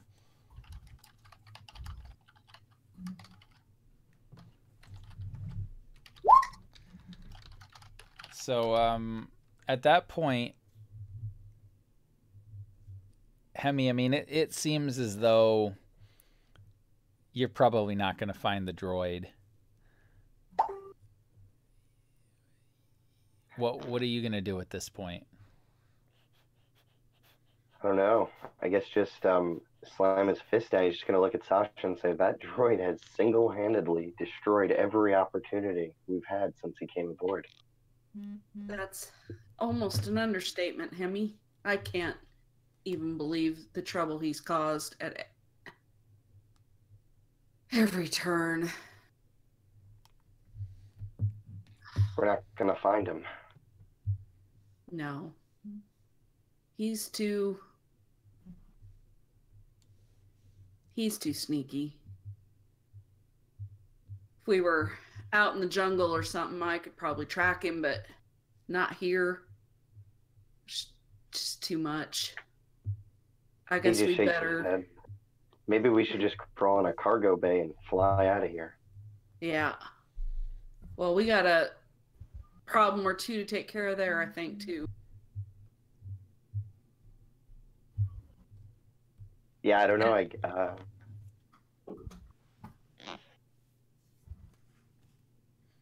I kind of look at him with a little bit of a guarded expression, but like that kind of, just kind of nodding negatively, like wondering what the ramifications are going to be. First assignment already botched. And you do remember that you have that driver waiting. Oh, that's right. I go ahead and call him up and say, I guess we won't be needing your services after all. Thank you so much for hanging on. Yeah, and he responds back, "Not a problem. Should you need anything, please don't hesitate to call." Thank you so much, sir. And Sasha just starts heading for the ship.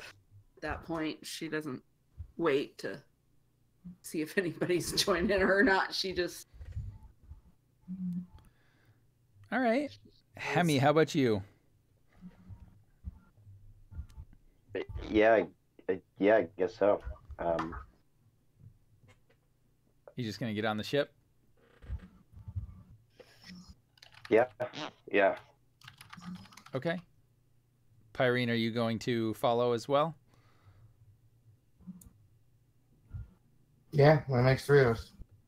I've been told to do what I've been told to do. All right. And are you guys going to take off into orbit? No, because we can't get in the fucking cockpit. Good point. Thanks a lot, Ingot. You can't get into the cockpit yet. Let's However, you could easily hire a crew to go in there and take care of it. I would absolutely take a because take a what? She has an incredibly high intelligence, so mechanics is really high for me. Oh, you want to make a mechanics check? She has 4 green in it. You know what I mean? All right, yeah. I mean, this is like with the right tools, and you guys would have the tools on the ship. It shouldn't be that hard. I'm gonna give you one actual setback because you are short, so you will have to maybe acquire a ladder and your legs, and your arms are short, so that's going to make things a little difficult, but it'll just be 2 purple and 1 black. Okay. Actually, you know what? Just so that you guys, in case you might need it, I'm going to upgrade it once, though. Okay. Sweet. Yep. So go for it. Make your roll. See if you can do it. Oh, yes, you did it. Atta girl. Oh, my Lord. All right, so she's like, wait, I can take care of this, and finds like a welder or whatever. And I think maybe what happens is like you cut a pyrene-sized hole in the door, right? Because and you go in and you're like, hey, I got in, and I'm sure like Hemi's like, really? But it's probably enough to like sort of crawl through. Yeah.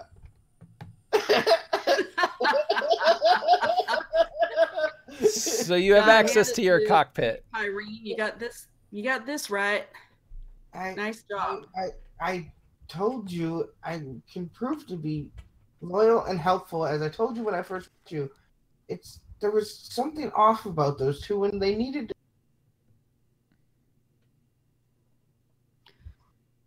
Well, I just wanted the bounty. Like, we haven't made any money yet. I hate to point that out to you, but we've yet to make any money. The job we were sent to do for Cordella didn't happen because of that explosion, and I just wanted us to get some money. So, I hope that you'll prove to be more loyal in the future than you've been so far. I think that we'll have a very long time for me to explain my actions here. Well, I hope I can live through the explaining. In the meantime, we got to get this next job for Cordella done, or she's going to be on us too. She's already riding us about not being on our way yet. Yeah, that's what she does. All right. So, So are you guys going to essentially take off and head to Corellia? I mean, you don't actually have the contact information because Cordella's person, Salix, was actually working for Zeret, but you might want to contact Zeret. Yeah, we're going to have to contact him. So, We're not to do that in Pyrene's presence, though, or I guess that would be up to him. Yeah, I guess Hemi would try to reach out to Zeret if he'll take the call. Yeah, you would have gotten information, and you don't actually get Zeret, you get his sort of like secretary person. Basically like, how may I direct your call? We have to speak with Mr. Zeret. Sure, may I tell him who's calling? Hemi? Very good. Just one moment.